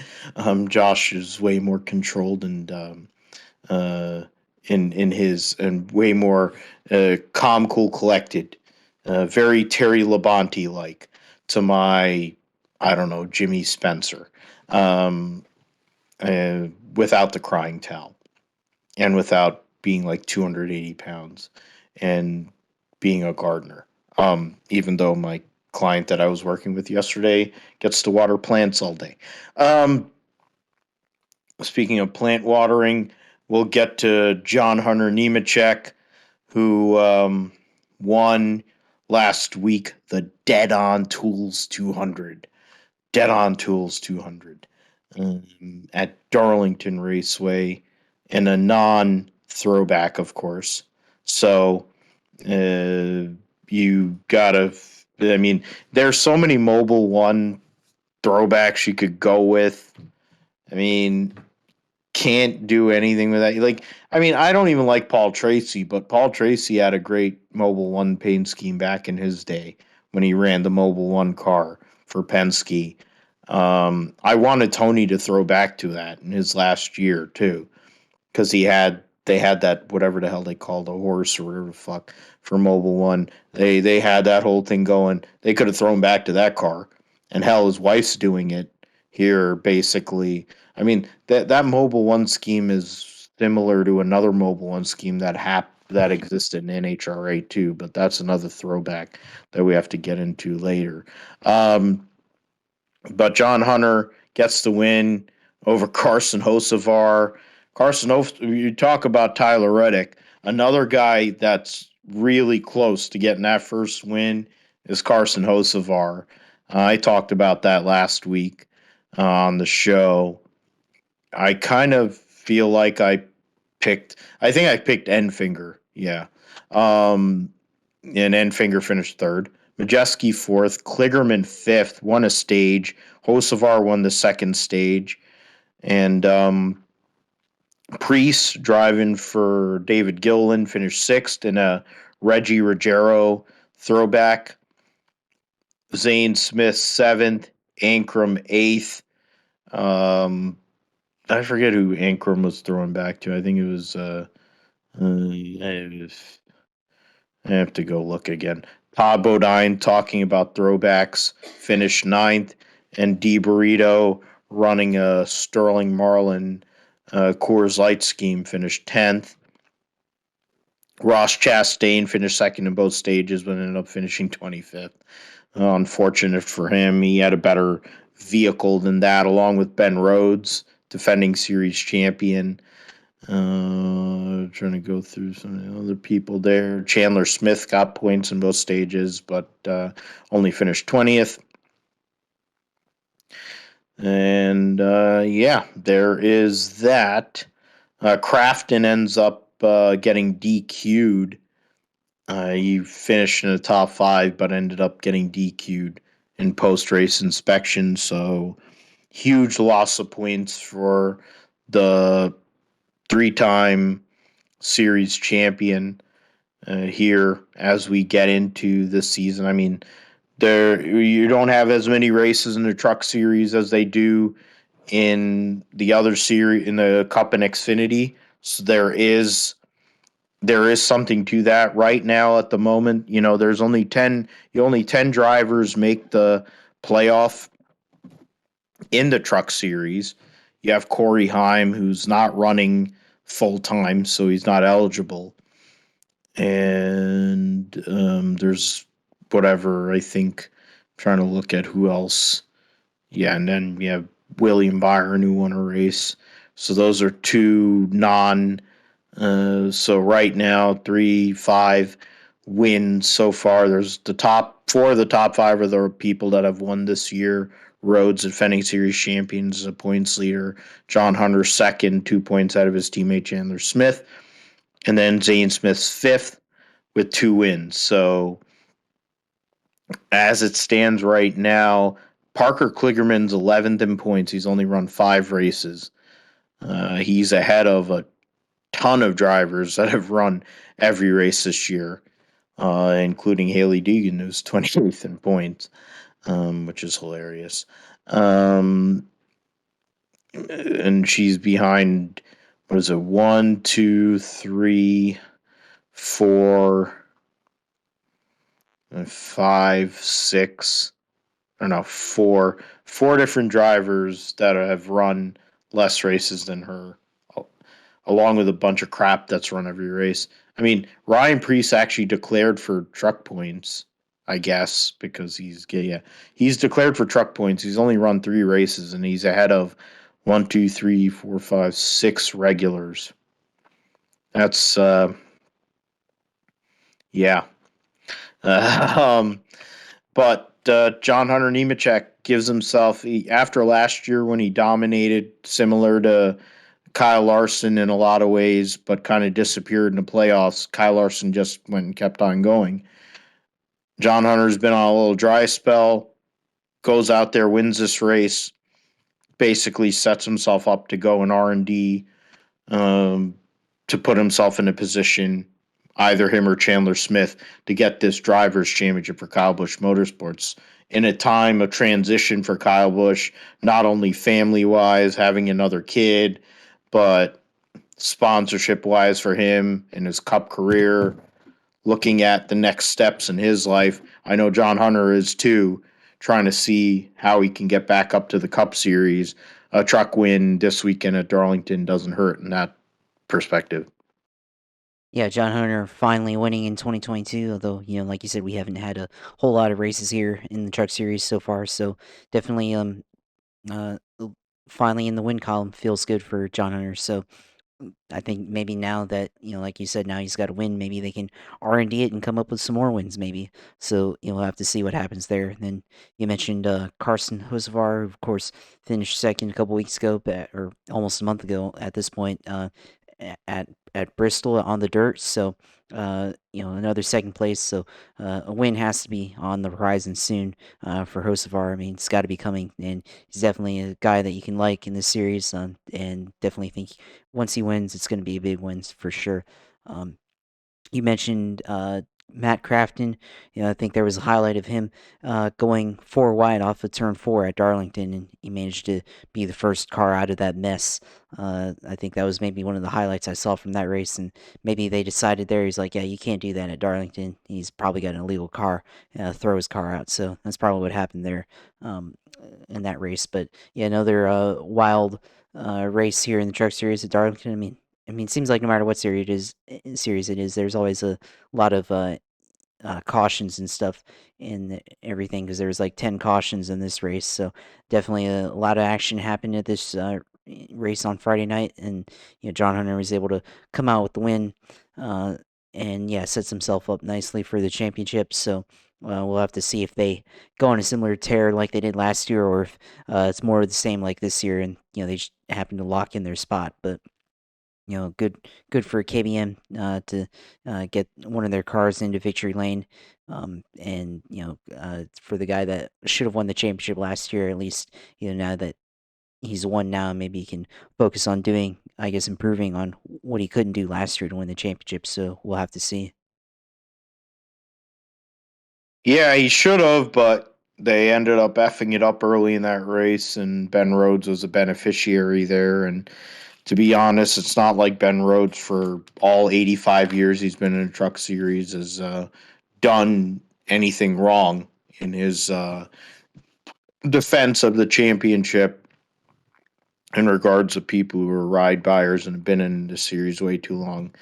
I mean, he's not like Buckshot Jones in that sense, or like Gagson or some of these other people. Um, don't I mean Gagson has a fan base? You gotta love the incels that love him, even though his dad still funds his ride from prison. Um, we'll get into the 6 hours of Spa. Uh, took place this past weekend, and at the Great Spa Francorchamps circuit, saw Toyota win, rain-soaked race. Had multiple red flags, but in the end, you go and get a W. Their next race, of course, is the 24 Hours of Le Mans. They win by 27.4 seconds over the Alpine team, and Negrão, Lapierre, and Vaxvier. So Mike Conway, Kamui Kobayashi, and Jose Maria Lopez get the W. The winner, or the pole sitter for this race, was a Glickenhaus Racing 708 of Olivier Pla, Romain Dumas, and Pippo Durrani. But the Toyota gets the win. The other Toyota ends up falling out: Sebastian Buemi, Brendan Hartley, and Rio Hirakawa. So that's something we have to look at in regards to 24 Hours of Le Mans with some of the issues with reliability. The WRT LMP2 finishes third overall on the lead lap, a minute and 6 behind the overall winner, Sean Galale, Robin Fries, and Rene Rast. So that's a really, really good team there, honestly, driving wise. Fries and Rast. Fries, who's got uh, experience in Formula E and DTM. Of course, Rene Rast, champion in DTM. You got the Penske team finished sixth overall on the lead lap with Dane Cameron, Emmanuel Collard, and Felipe Nasr. The United Autosports team, which is Zach Brown's team, Phil Hansen, Philippe Albuquerque, Will Owen, and Alex Lynn, Olivier Jarvis, and Pearson finished seventh and eighth. So those are some of the people there in the GT, the GTE Pro category. Alexander Paraguidi and James Colato win for Ferrari over the Porsche team of Michael Christensen and Kevin Estra. And the second AF Corsa car, Miguel Molina and Antonio Fuco. Go through the rest of this. Those are GTE Pro. The Corvette finished 18th. Fourth in the Pro category. The Dempsey Proton Racing 77 with Christian Reed, Sebastian Prio, and Harry Tinknell won the AM category over Ben Keating, Chavez, and Sorensen, Mauro Sorensen, and the TF Sport Aston.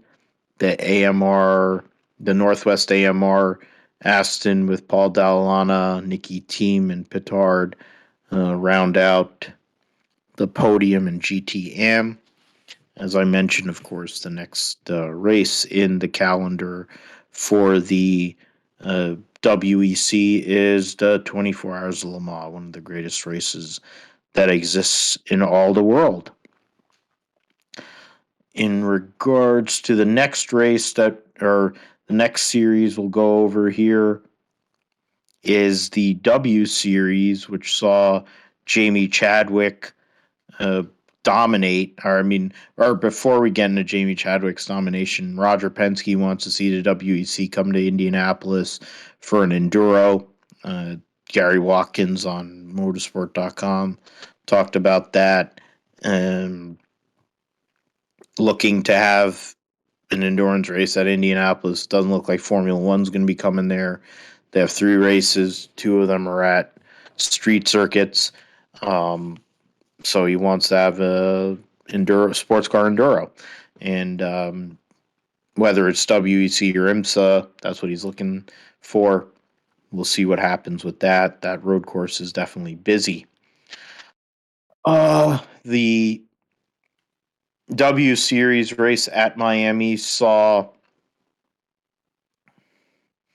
the in practice, Alice Powell, Fabian Wohlwen, Jamie Chadwick, Neria Marti, and Emma Kimmelainen.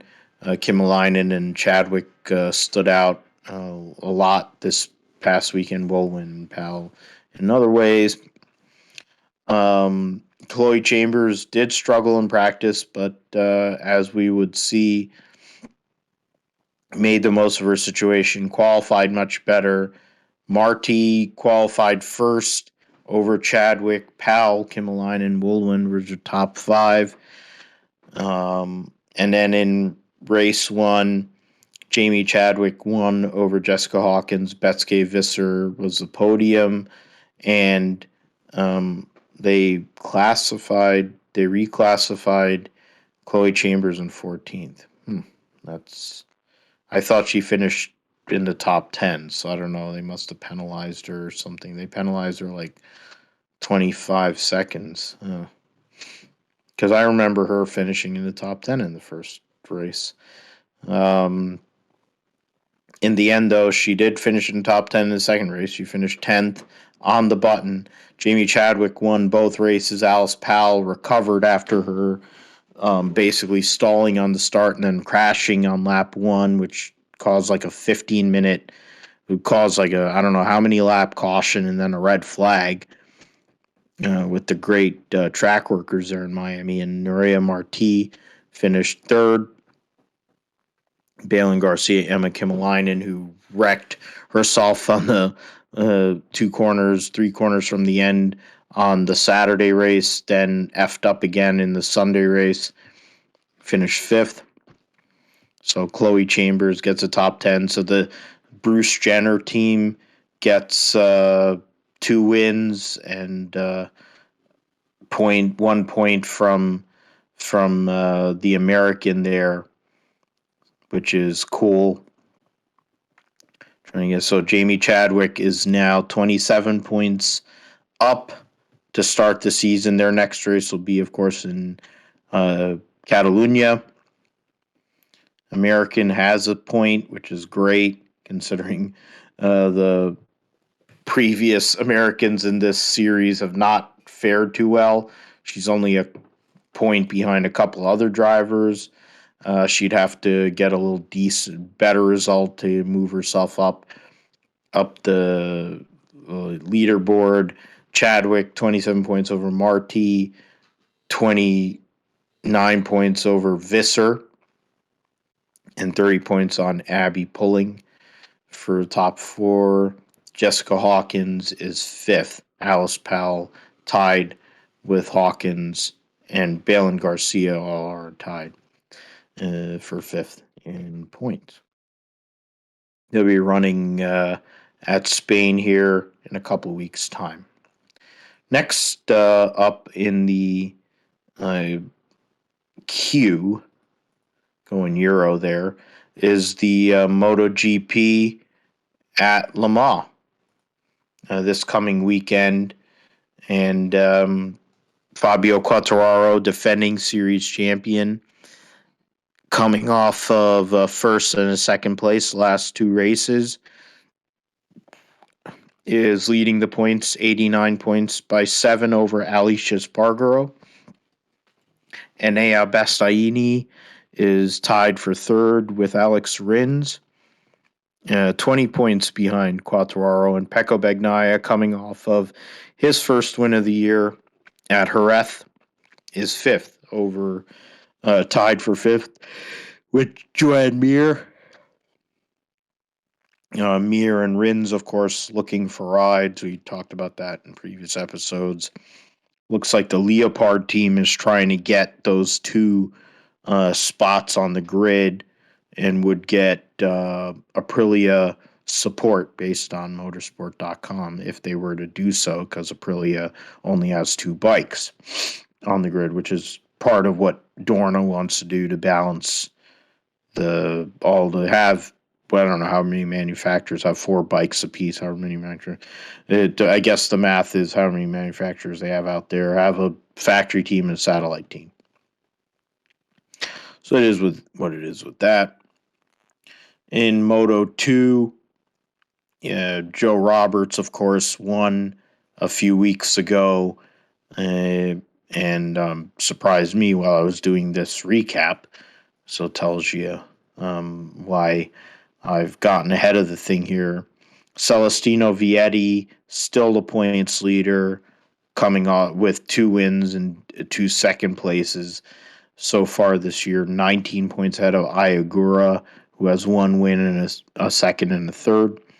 Tony Arbolino, a win and a third, is 30 points back. Aaron Canet, 4th. Joe Roberts, 5th, is 43 points behind the points leader. Going down further, Cameron Beaubier, 18th in points, and Sean Dillon Kelly is 26th in points so far, going into this weekend's round at Le Mans. The IMSA at Mid-Ohio, going into the Lexus Grand Prix of Mid-Ohio. Mentioned earlier, 3 prototype categories and 1 GT category. The usual suspects, the 2 Cadillac Chip Ganassi cars, the 01 and the 02. Then JDC Miller, Konica Minolta Acura coming off their win at Laguna Seca. The Whelen Engineering 31 Cadillac, and then the 60 Meyer-Shank Racing Acura, winners of the Rolex 24. Earl Bamber, Alex Lynn lead the points. They won 12 Hours of Sebring.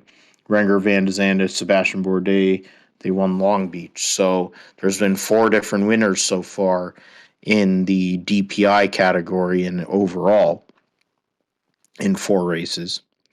The LMP2 category, 6 cars.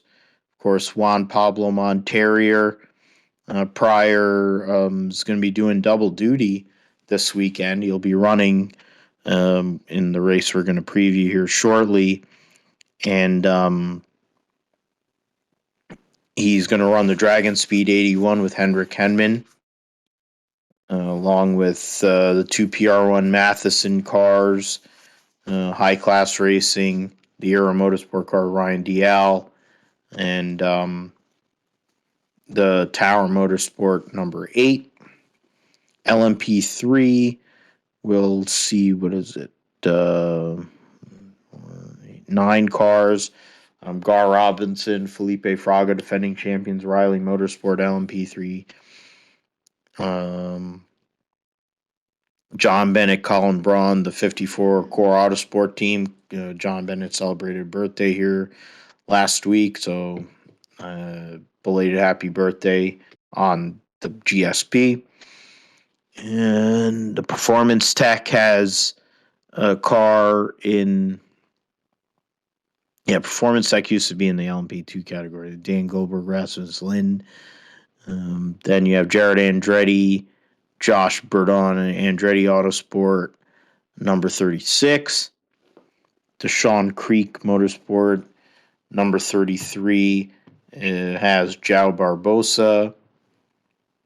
Trying to go through there. Kuno Whitmer, guy used to drive the Vipers back in the day, driving number 13 car. Mark Vami, 47 Motorsport, number 7. Then we have the GT Daytona category, which will see the Vassar Sullivan team have 2 cars this weekend. Jack Hawksworth will be running with Richard Highstand instead of his usual co-driver, and then number 17 car instead of the number 14 car, because well, I don't know why they can't run the 14 car, but whatever. You have the Brian Sellers, Madison Snow, Frankie Montecalvo, Aaron Telitz, Ryan Hardwick, Jan Halen, etc., etc. Mike Skeen's back after COVID. Ryan Eversley and Aiden Reed will be running the Rick Ware Acura Turner Motorsport team there with their BMW. Getting into the standings, this for the IMSA series coming into this weekend. Earl Bamba,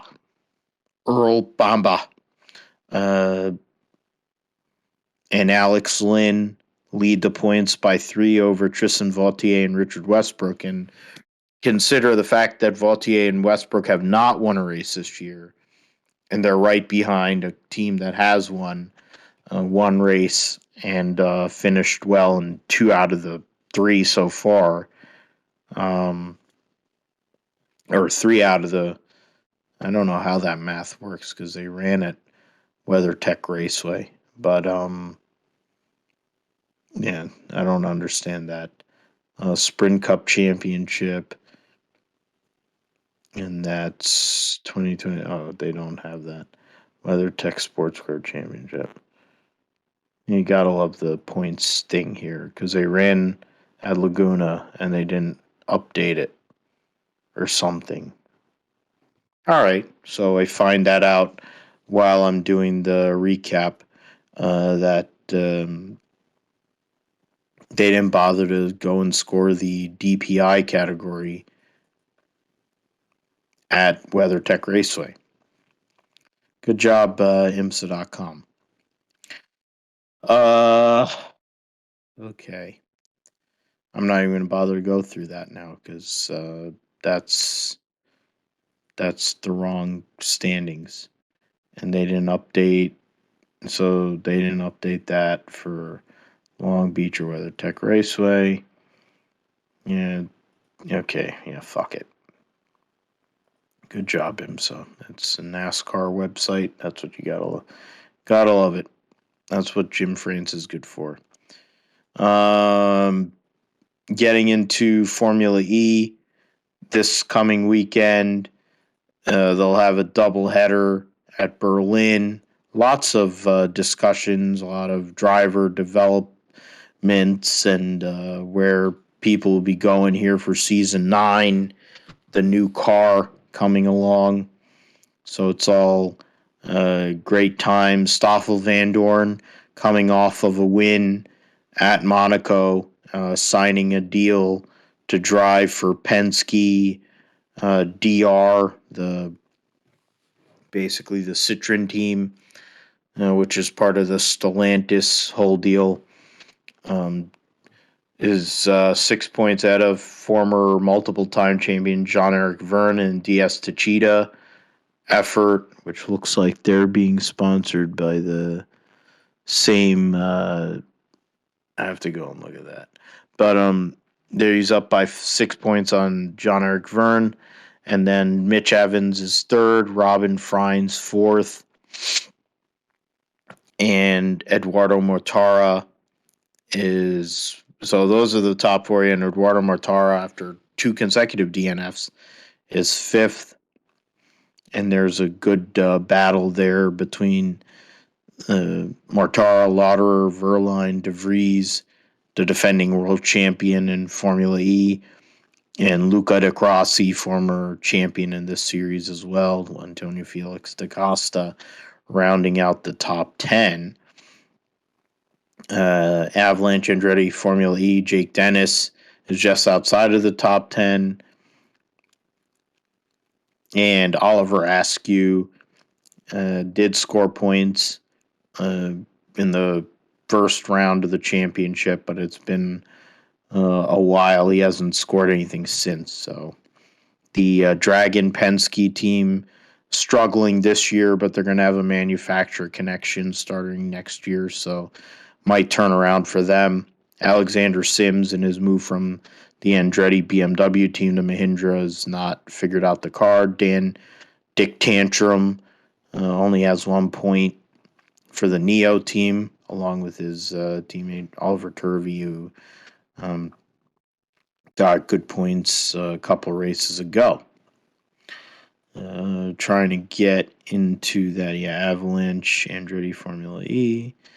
He showed Oliver Askew, the Dragon Penske Autosport team. DS, so they made it golden. Yes, they went. All right. DS Fujita and Jaguar TCS. So, of course, we got the whole India feel, even though they don't have any Indian drivers there. Alexander Sims, the India team with Mahindra, Sims and Rowland, so two British drivers, and then Mercedes EQ with Van Dorn and De Vries. Nissan EDAMS, they just announced that Nissan is bought out to go and take full control of that team. Rocket Venturi team, that's Susie Wolf's team, so basically Toto's wife runs that team, and then the Porsche effort there. So let's go and transition in IndyCar here.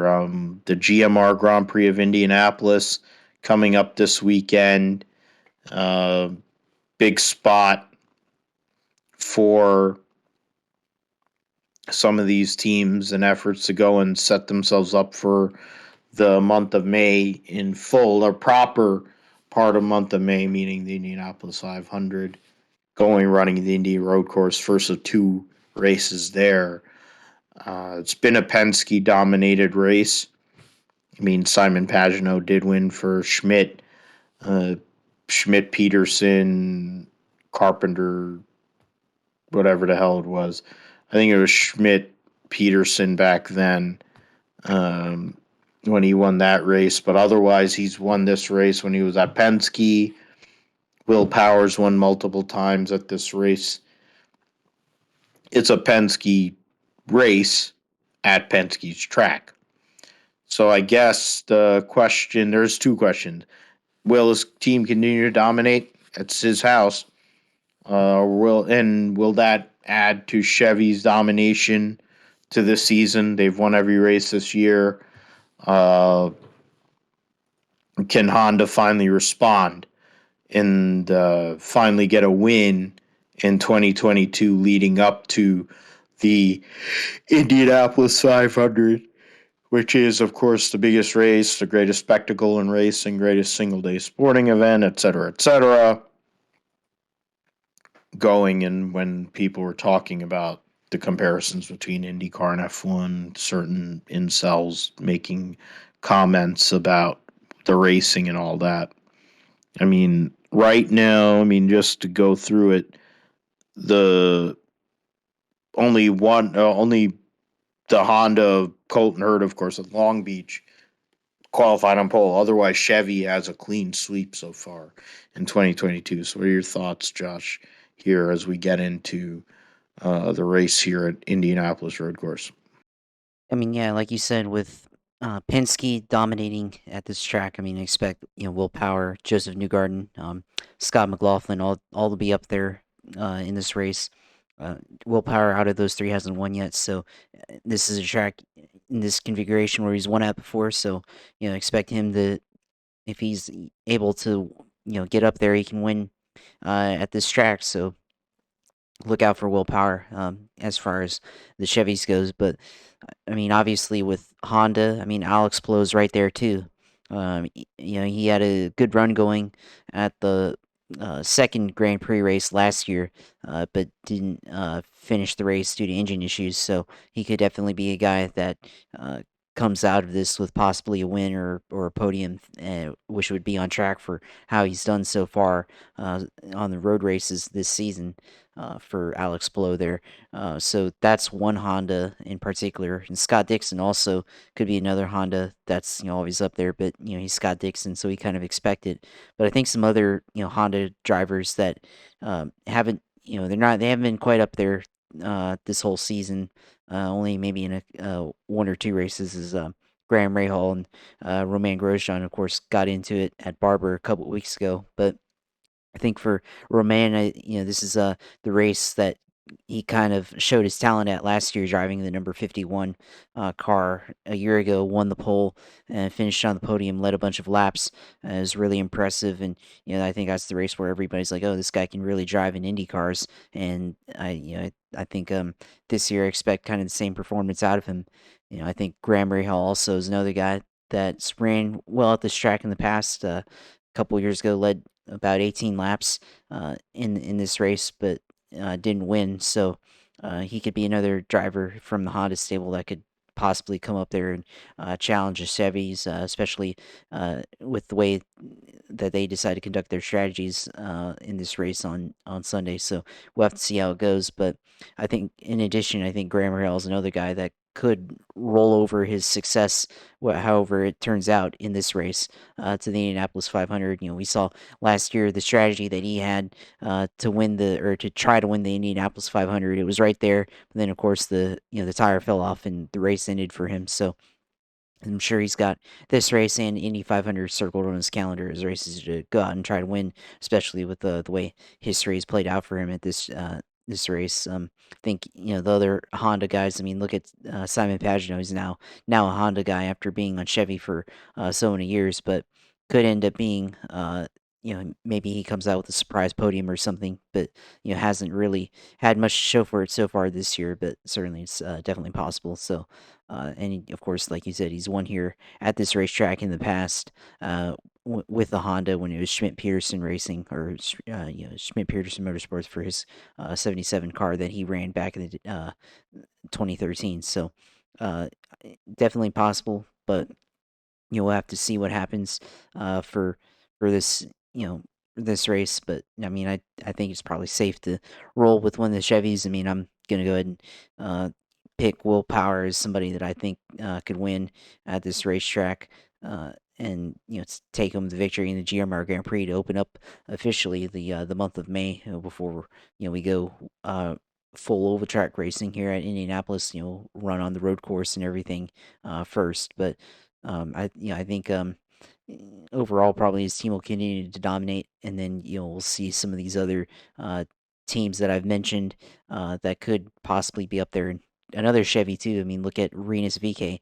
Almost had it back in Barber. Of course, lost to Pato Award in the closing stages of that one. He could return back to the track that he won at last year and potentially come out with a victory or another podium. So I think that's the other Chevy. That's a non-Penske team that you'd have to look out for. So yeah, I think for me, I'm a roll with Will Power, and then I think as a dark horse, I've already mentioned a bunch of names, but yeah, I think a dark horse pick that you got to look out for. Um, Go with Alexander Rossi, which saying a lot. As he's already been established in it, but hasn't really run all that great this year. So it's definitely a Honda that really needs to turn around their season. That's another guy who could roll over his result into the Indianapolis 500 and run well there. That would need a good result here at the road course. So we'll go with him as a dark horse. And somebody that's going to be going over the other way based on what rumors are saying, Marshall Pruitt and his reporting.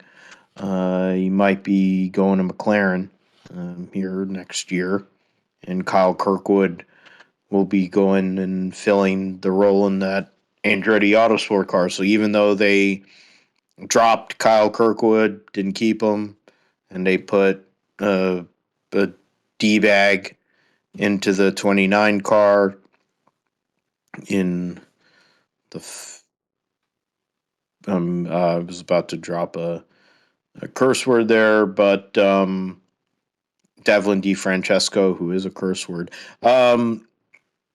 another useless Canadian daddy's money guy from Canada. We talked about that with Stroll and Latifi in Formula One.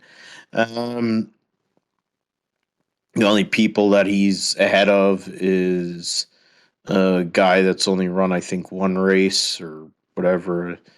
Yeah, Santucci ran one race, and then Calderon, who sucks. And then Dalton Kellett, who definitely sucks, but he's a good guy, but he sucks. A lot of good points, a lot of good people there. Will Powers won this at this racetrack. What was it? 5 times, including the summer race last year, along with the Cup Series, which Briscoe should have won, but Horseface Hamlin ran him off the track. Um, in regards to this weekend's race, I mean, Josh picked Will Power, best average finish of somebody who's run every race there by far. And you brought up Green Rehal celebrating Courtney having Mother's Day, being preggers with another kid. Green Rehal's mad, and I think Green Rehal mad might lead to an upset. He doesn't qualify well. It's been a thing his whole entire career. But maybe he puts one into the Fast Six, and you put it in the Fast Six, you give yourself an opportunity to go and dictate strategy. It's a track and a race that generally runs green. So if you put yourself in the right place, you can go and make something happen. But you have to be up front. I'm going to go with Graham. Why not? Who cares? I mean, the son of a bitch hasn't won a race in like 5 years. And he's been talking a lot between the whole Roman Grosjean thing a couple weeks ago, the thing about Miami, MFers cashing checks with his mouth. At some point, let's cash a check and win. Um, he's borderline. I mean, he's better than Marco because he's won way more races, but he's basically Marco because his dad's allowed him to drive a car in the IndyCar series. Granted, he's able to bring new sponsors to the series, cultivate opportunities. He basically seems like a Stuart Haas guy because he has Code 3 Associates and he has the One Cure situation there. So I figure what's next is that he'll be in the SRX series since he has Tony Stewart sponsors. But it kind of makes sense because I've been a fan of Graham Rahal. But, like if Graham Rahal was really smart, he'd go and get this as his sponsor, just like his dad had for years. He had Miller as his sponsor. That'd be a good sponsor right there, buddy. Since we're on YouTube, Yeah, since Scripture that's got Podcast is on a good YouTube, throwback there too. yeah, you could go like they keep on throwing back to the paint schemes at Ray Hall, Letterman, Lanigan, and I'm doing this. We're not even sponsored by Miller Lite. Subliminal messaging, like Rusty Wallace. I want us to be sponsored by Miller Coors, so then I don't have to pay for beer anymore. It'd be great. Not for my liver, but it'd be good for me. But if Graham Rehal was really smart, that's what he would be doing. Go and get a beer sponsor. Go and get somebody cool instead of being a d bag. But I'm gonna go pick him. I'll go out there and win. Say that he'll win this race. He's good at this racetrack. Um, and Honda needs a win. He wants the Indianapolis 500. If he wins the Indianapolis 500 and joins his dad just like Al Unser Jr. joined his legendary father. I mean, that's it. Like, literally, it's like you think about in the Daytona 500, it's Lee Petty and Richard Petty, and of course, Kyle had a chance to do it. Dale Sr., Dale Jr., fathers and sons that win the most amazing race. Michael Andretti got close, but wasn't able to join his dad, who, of course, should have probably won the Indy 500 like 3 or 4 times, only won it once. Um, if Graham could go and win, this is a big time for him. This next few weeks for Ray Hall, Letterman, Lanigan Racing, they've not had much to show for their season. Jack Harvey has not done much of anything in the high V car. Uh, Lundgaard has been generally irrelevant in the 30 car.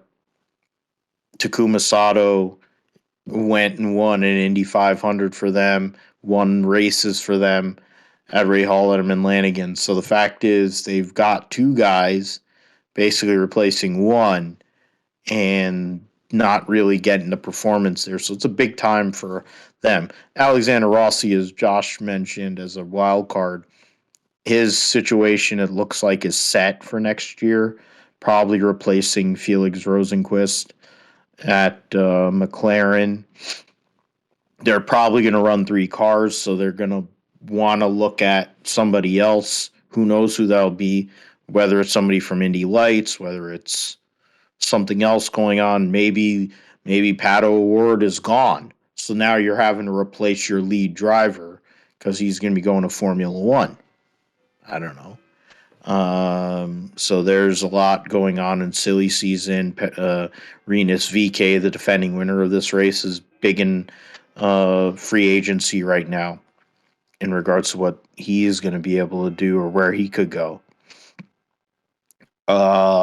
Trying to get into who is somebody I would look at as a wild card candidate, or I mean, I already went with a wild card because the fact is Graham Rahaal's 10th in points. I'll go the other way. In regards to somebody who's like a standout figure,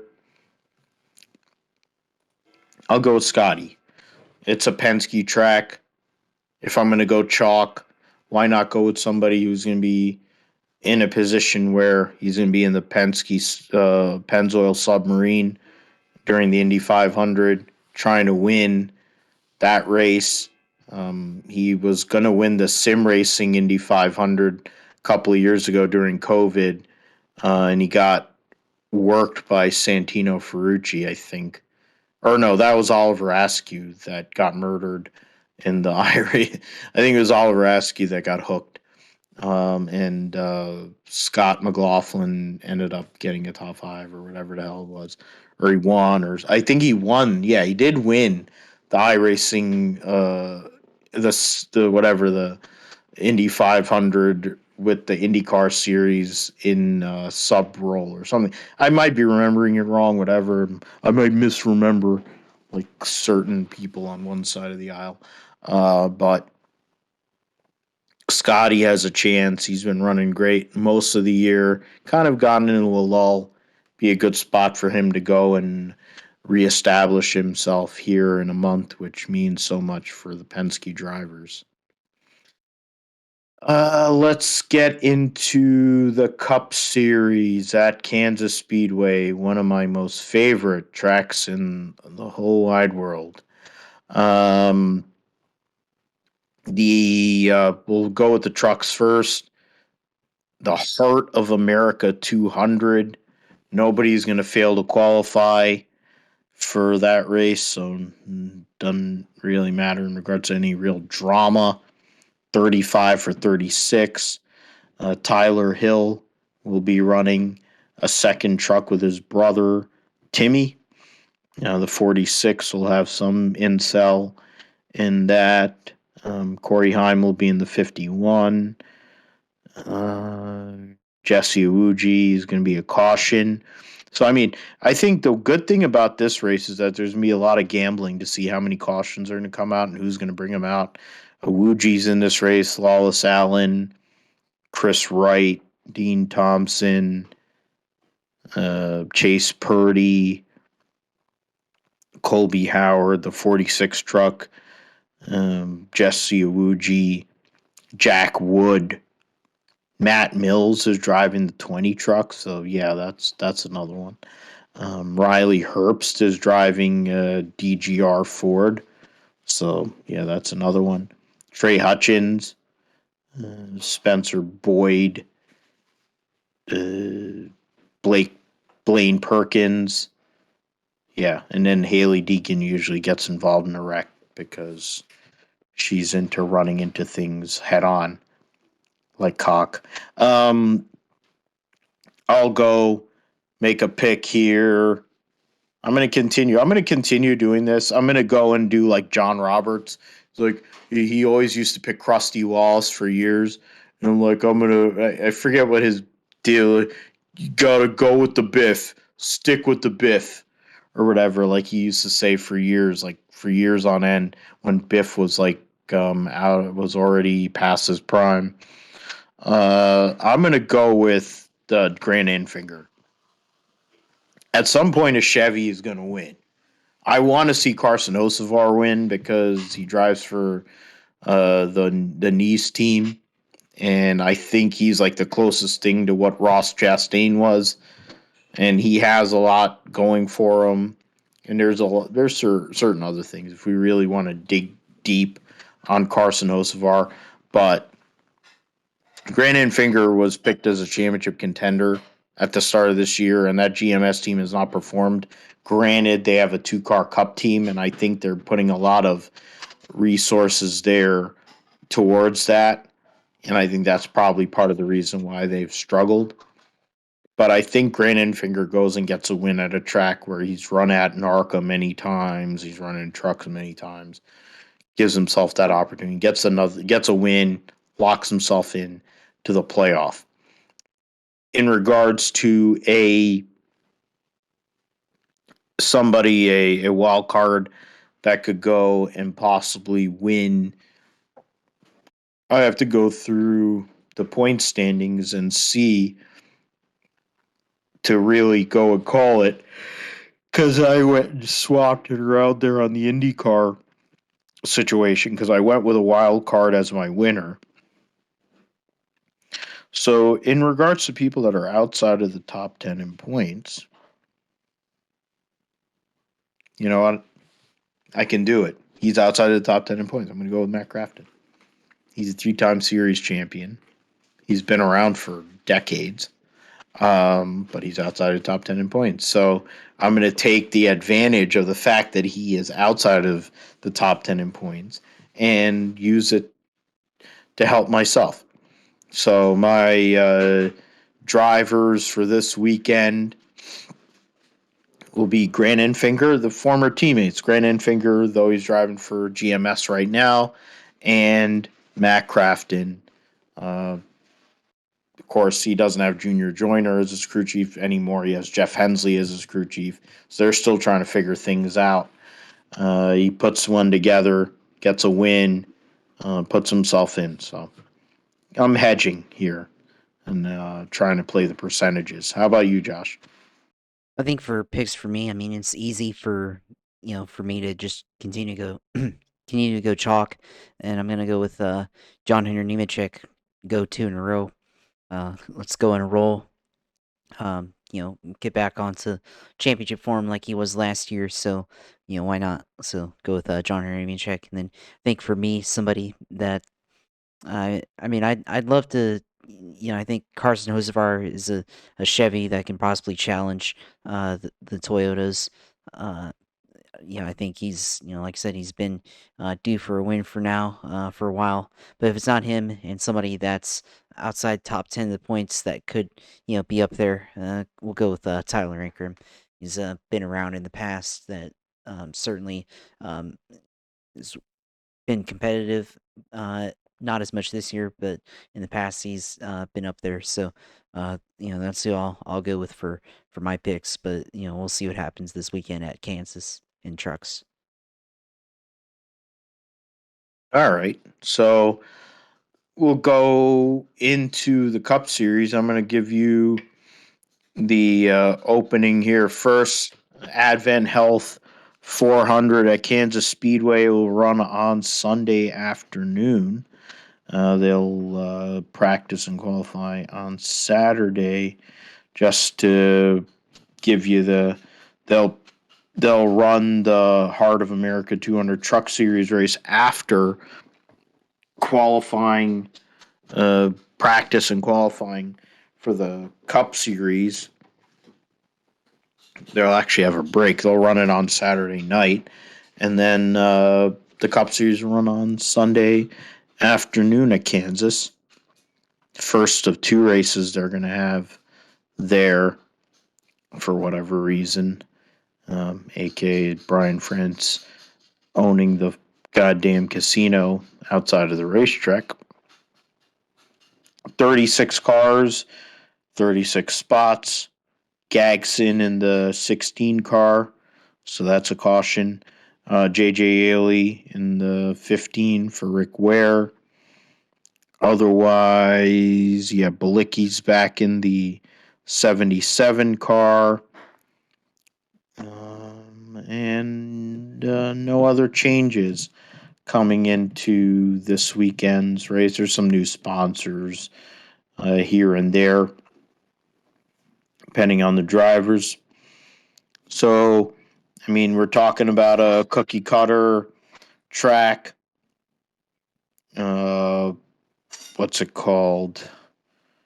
Gonna go and bring that up there. Will we see 11th different winner, Josh, in 2022? And if so, who will it be? I think you mentioned it earlier. We're leading up to, you hinted towards it. We're leading into the All-Star race at one of the shittiest tracks on earth. I mean, granted, we're already going to a shitty track, so now we'll just go to a couple of shitty tracks in a row. What are your thoughts on Kansas for the Cup Series with this new Gen 7 car and what we're going to see?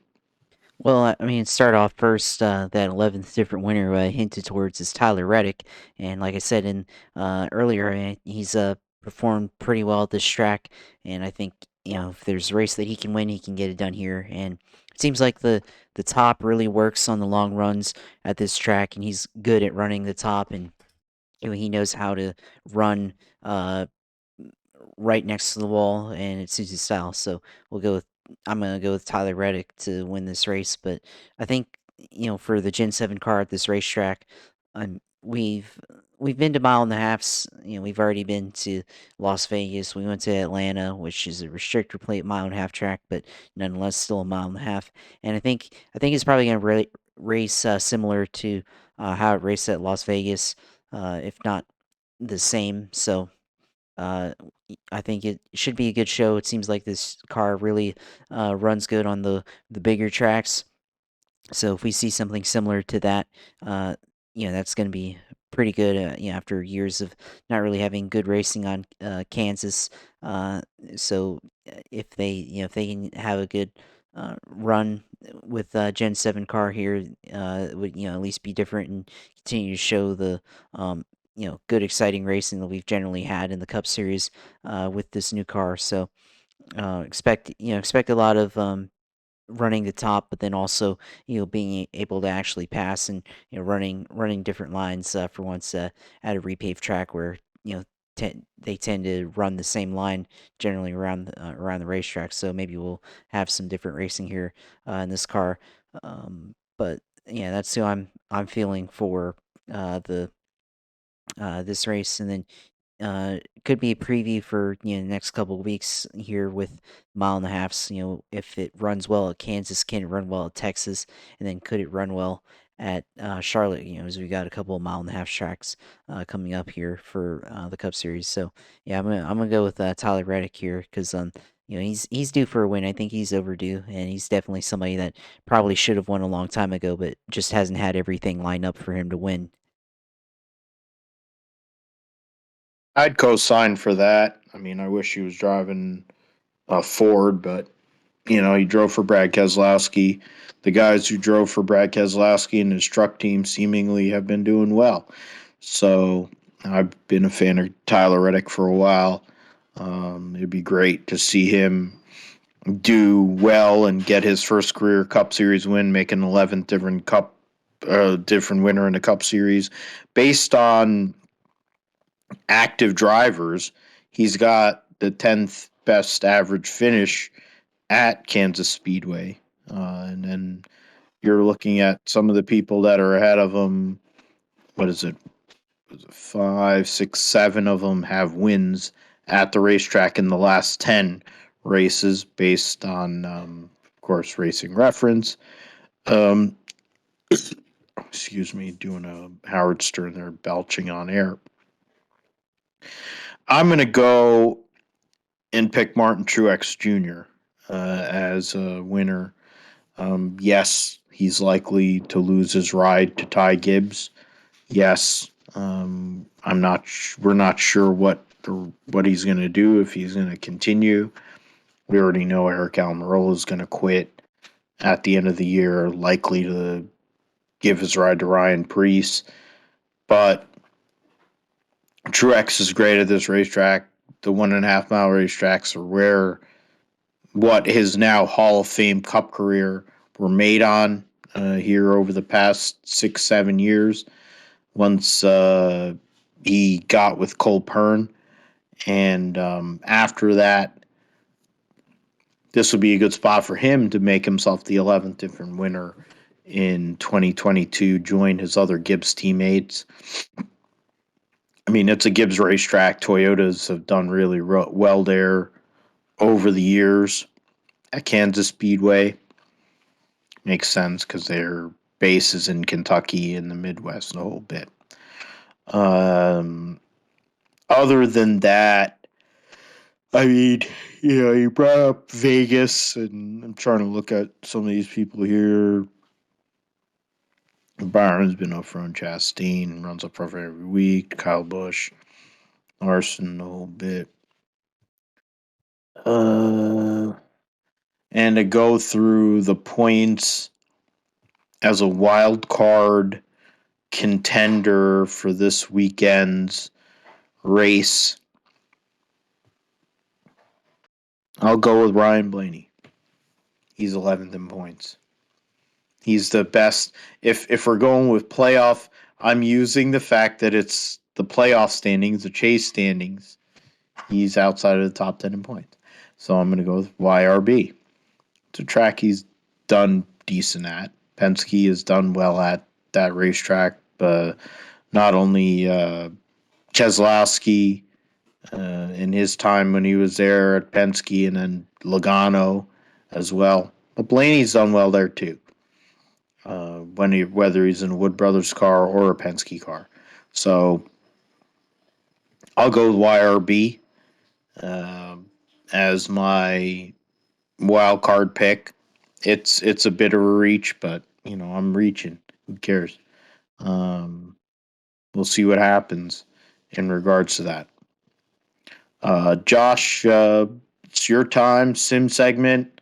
Tell us what's going on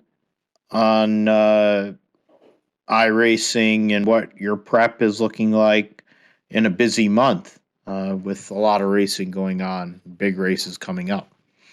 Yeah, I mean, this past weekend, of course, I was, sick throughout the week, but had a little bit more time than usual and ran some 87s at Daytona. But I mean, the focus now this week is going to be Indy. The fixed Indy 500 is this weekend, so looking probably to compete on Friday night like I did last year. Get it out of the way at the beginning of the weekend. So probably have some plans with family this Saturday and Sunday, but so try to aim for Friday night. But yeah, been trying to just run some qualifying tests on my own. Just trying to run the 4 lap average and trying to get a good average so I can get into a good split. Last year, I think I was in the second or third highest split on Friday nights, so should be interesting, and hopefully can do it again. And I definitely know my way around competing at Indy in this car now. So, and in general, been pretty comfortable running in the Indy car on iRacing. So I've definitely believe that I can win the race. Honestly, I think I won once already this year or twice already this year in the Indy cars. Once on the Indy Oval, so I definitely know I can do it on this track. And my strategy is just going to be run the outside in traffic, and then try to draft up close onto the straightaways to get a good run going into turn three or into turn one on the low side. So uh, it's going to be a good race, I think. And hopefully we're there at the end to be able to win it. And last year crashed out on lap 137, I think. Hit the wall off of turn four, got loose, and crashed into another car. So hopefully, better result than last year, and just be able to make it to the end and be able to finish the race. And I definitely believe if we're up there at the end, I do believe I can win this one. So. That's kind of the mentality you got to have. You got to be able to believe that you can win, and the Got to way. be in it to win it. Yeah, exactly. And with the way I've been able to run in these cars, I'm super comfortable in it. Compared to a year ago, definitely know all the intricacies, and um, know how to run in traffic. So the things that ran into last year, being able to with pace and everything, I think and being in traffic, I think I'll be able to avoid that, and definitely be able to avoid some of the issues I had with understeer in traffic. And I think we're gonna have a good shot. So that's gonna be the focus this week. And then next week, or next Friday, Saturday, Sunday is the Open Series one. So I have a chance to compete in both. But the fixed one is the one where I feel like I'm definitely going to have a better chance of winning in. Because the open one, a lot of people develop their own setups, and a lot of people in the community develop their own thing, and have a really good race cars and stuff. That, not to say that I can't do that, but obviously they've been doing it longer than me, and they know a lot more than I do. So as far as being able to be competitive and actually win, the fixed one's probably the shot there. But I do intend on trying to run both events. So hopefully be able to You beat. have the logo on your car, right? Yeah, I do. Yeah, I still do. Cool. I haven't changed it, so you'll see it on there.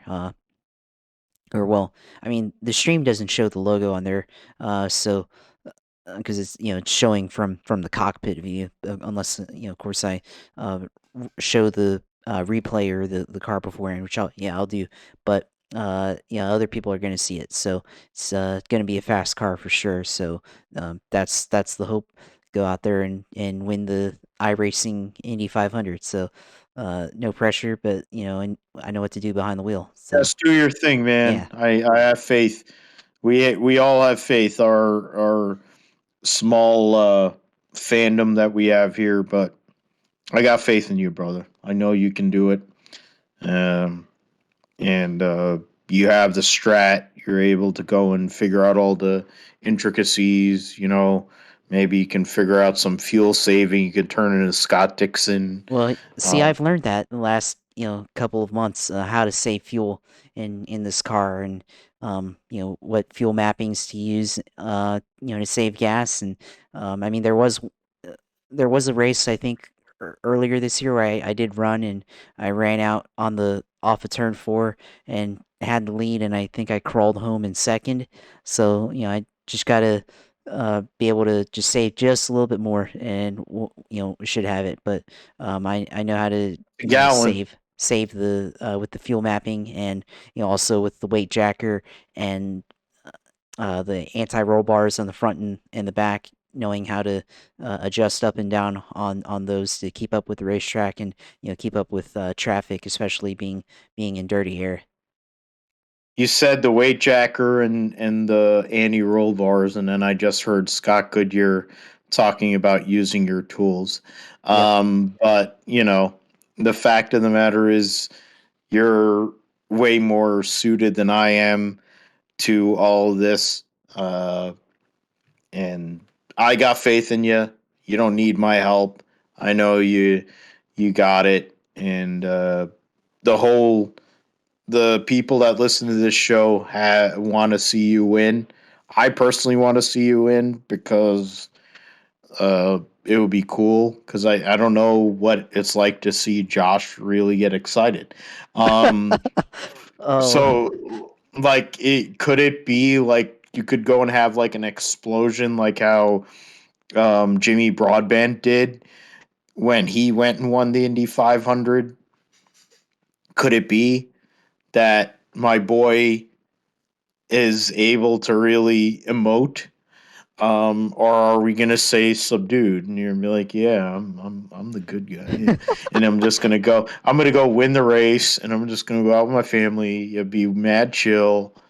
I mean, and then you're gonna quietly just go in, and you're gonna be drinking that gin and juice like Snoop Dogg, or whatever. I'm curious, but I think I want to see you get a W just for that, so we can talk about it here on the GSP. But either way, Gripster podcast, uh, IndyCar at on iRacing should be fast because my boy is driving it. It's not me because it'd probably end up in the fence. Not because I don't know how to drive on a sim. It's because there is a talent to it. There are people like Parker Retzlaff that's proof that you can go and translate that to actual racing. Because Ryan Sieg finally figured out, oh, I need to put somebody else in a car that actually knows what he's doing instead of whatever that McLaughlin guy who wrecks every time or his own brother. Like he put Parker Retzlaff and he looks like a dweeb. Like he looks like Joey Logano's little brother. But he's a really fucking good race car driver. And then there's other sim guys that have been out there. So we'll see what happens with that. You need to start doing some stuff with like Lamar or whatever and Yeah, and do some of the sports car stuff. That would be interesting too, because we might be able to get a connection with some people over there. yeah, I Get need some to do guests. that. Yeah, I've got to. The thing is with the road course stuff, I've got to upgrade my equipment on there because, or my well, in general, I need to upgrade my equipment, but it's just um, with oval stuff, you can get away with some things because, you're not really using the brakes at all. But Ah, the braking stuff is, a lot of people they've got better equipment for me than me, and using the brakes, they're able to modulate it more like a real car. Where my stuff is measured by, I guess, the amount of distance, I guess, that the pedal moves on the potentiometer. So. Um, there's a little bit of difference there, but I've got a plan in the works to uh, rectify that. But I mean, as far as the computer goes, I mean, I'm all good to go. Recently upgraded my graphics card to RTX 3070, so uh, thanks, Dad gave me that hook up there at Best Buy, and I was able to get that. So I glad to be able to pick up some frames there and be able to just have good frame rates, so don't have any issues with the graphics or anything like that. So should be able to be deep within the field of 33 if it happens, and not really lose any performance on there. And then of course, you talked about me celebrating. Well, I mean, if I win, I'm gonna be jumping up and down. Probably I'll be kicking and screaming probably if it happens. It's not gonna be just like a subdued. When good things happen. See, I have to be able to capture whenever like the Jags win or whatever. yeah. Yeah, so You capture yeah. me when I go and have a Charlie horse. We need to capture you going and celebrating on your Twitch stream, which is you Sailor 2. Yeah. We need to capture you winning the Indy 500 or some race of some sort. I like what that inbred guy, that hillbilly guy Oh, that went and Moonhead? freaked out, Moonhead, went and celebrated when Junebug went Bobby Allison across the line. That's that we need to go, and we could go and edit and do whatever, and we can reenact it if you go and pull it off. Yeah. So, yeah, it should be exciting. And yeah, like you said, the Twitch stream is Twitch TV/usailor2. It's where you can find all the streams, and of course, where you'll find the iRacing IndyCar stream, which will be aiming for this Friday, Friday the 13th. I think the session opens at 8 p.m. So I'll just probably start it around that time, and then make time for that, and then you can watch, just check in. It's a long race and everything. So just check in whenever possible or stay for the whole thing. So we'll see what happens, and hopefully, like I said, come out with a win and everything. So there's that. But then of course, got all the other things we got to do throughout the week. Like produce this video. So of course, you can watch our video of the GSP on YouTube at the Gripster Podcast. Go and like our videos, comment, and subscribe, and help us get up on that viewer count, so we can continue to grow the podcast on the video side, and then also in general. So follow that there, and then of course follow me on Twitter at JP Huffine, and of course I'll have all the information for the streams and the YouTube stuff on there as well. So you go in there and watch, and click on the links and everything, and get all that engagement and everything. So yeah, it's where you can follow me, and where you can watch the video. And then of course, I said, you got to capture me. I guess with iRacing and stuff. I mean, should have probably have in the works the pre-conversation that we had with Joe Pissarro, where we watched your reaction to Tony Stewart winning his final race. I've been meaning to upload that one too as a bonus video, so gonna put that on That's there. a good one. Yeah. That I mean, to be fair, I don't really care. No, It it's a good was one though. real. That's why. It's that one is classic. Old friends of mine, other people. It kind of fits the whole narrative here because you're the balance and you're the calming influence here, and I lose my shit. It kind of fits, and I'm not embarrassed by it because I finally found it on YouTube again. And, Joe, who's a good friend of ours on the show, hopefully we'll have him back here in the next couple of weeks. Might be a good time to have him next week because we're talking about the All-Star race. Might just go and hit him up then. We're going to go and talk that up. We're going to go and manifest that. I want to manifest getting $1 million, but I'll manifest getting a guest on the show who's probably going to come on anyway. But either way, it's real raw emotion. Tony hadn't won in 3 years. He used up that freaking horse face piece of shit, Denny Hamlin, who fucked up and wheel hopped into turn 11 or whatever the hell turn it is. I think it was turn 7. It's turn 7 at Sonoma, but they call it turn 11 because they used the thing, that short shoot, and they go from 4 to 7. Which is, of course, inbred math. They went back to that for this next Sonoma race, so there'll be more wrecking at Sonoma here this year after the last couple of years of nothing. But yeah, Tony won that race. He should have won over 50 races, but he only won 49. But he gets to bang Leah Pruitt, so I guess he's winning anyway. He'll be winning more races here in the SRX, the defending series champion, in that.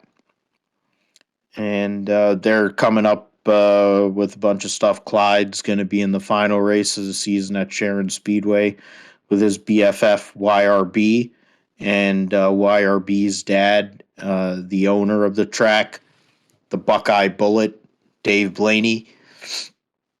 That'll be an interesting race there. The two guests are 2 Cup Series regulars, or three of the 12 cars are going to be guest drivers, so that'll be something.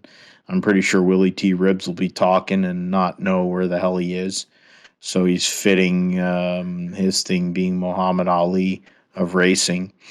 You can find me at Philip G. Matthew on Twitter. You can find our Twitter page at Gripstrip Pod on Twitter. It's a capital G, capital S, and a capital P. We are on Apple Podcasts, Amazon Music, Spotify, Podbean, Pandora, iHeartRadio, Stitcher, TuneIn, Verbal, and of course, Josh has set up the YouTube page, Gripstrip Podcast. on YouTube, so you can go and see us doing the show live or in video on YouTube. With that, we thank you for listening or watching the Gripster podcast this week. We'll be back next week to talk about all the racing that took place in the world of motorsports, 2 and 4 wheels. We'll get into the All-Star race for NASCAR and got NASCAR Cup Series, trucks, and Xfinity triple header weekend for them. They'll run regular races. We'll get into the format for the Cup Series All-Star race, which is ridiculous. Indy 500 prep will be the first day of practice first official day of practice for Indy 500, leading into the Indianapolis 500 qualifying coming up. Formula One will be at Grand Prix of Spain, Catalunya, to, of course, Spanish drivers there, and the big battle between Leclerc and Verstappen, amongst other racing series that will be going on. We'll go over all those things here on the Grip Strip podcast. We thank you for listening. Please like, listen, follow, give us feedback. Let us know what you want to hear or what you want to see. For Josh, I'm Phil. Take care. God bless. Take care of one another. Be good to one another. And goodbye.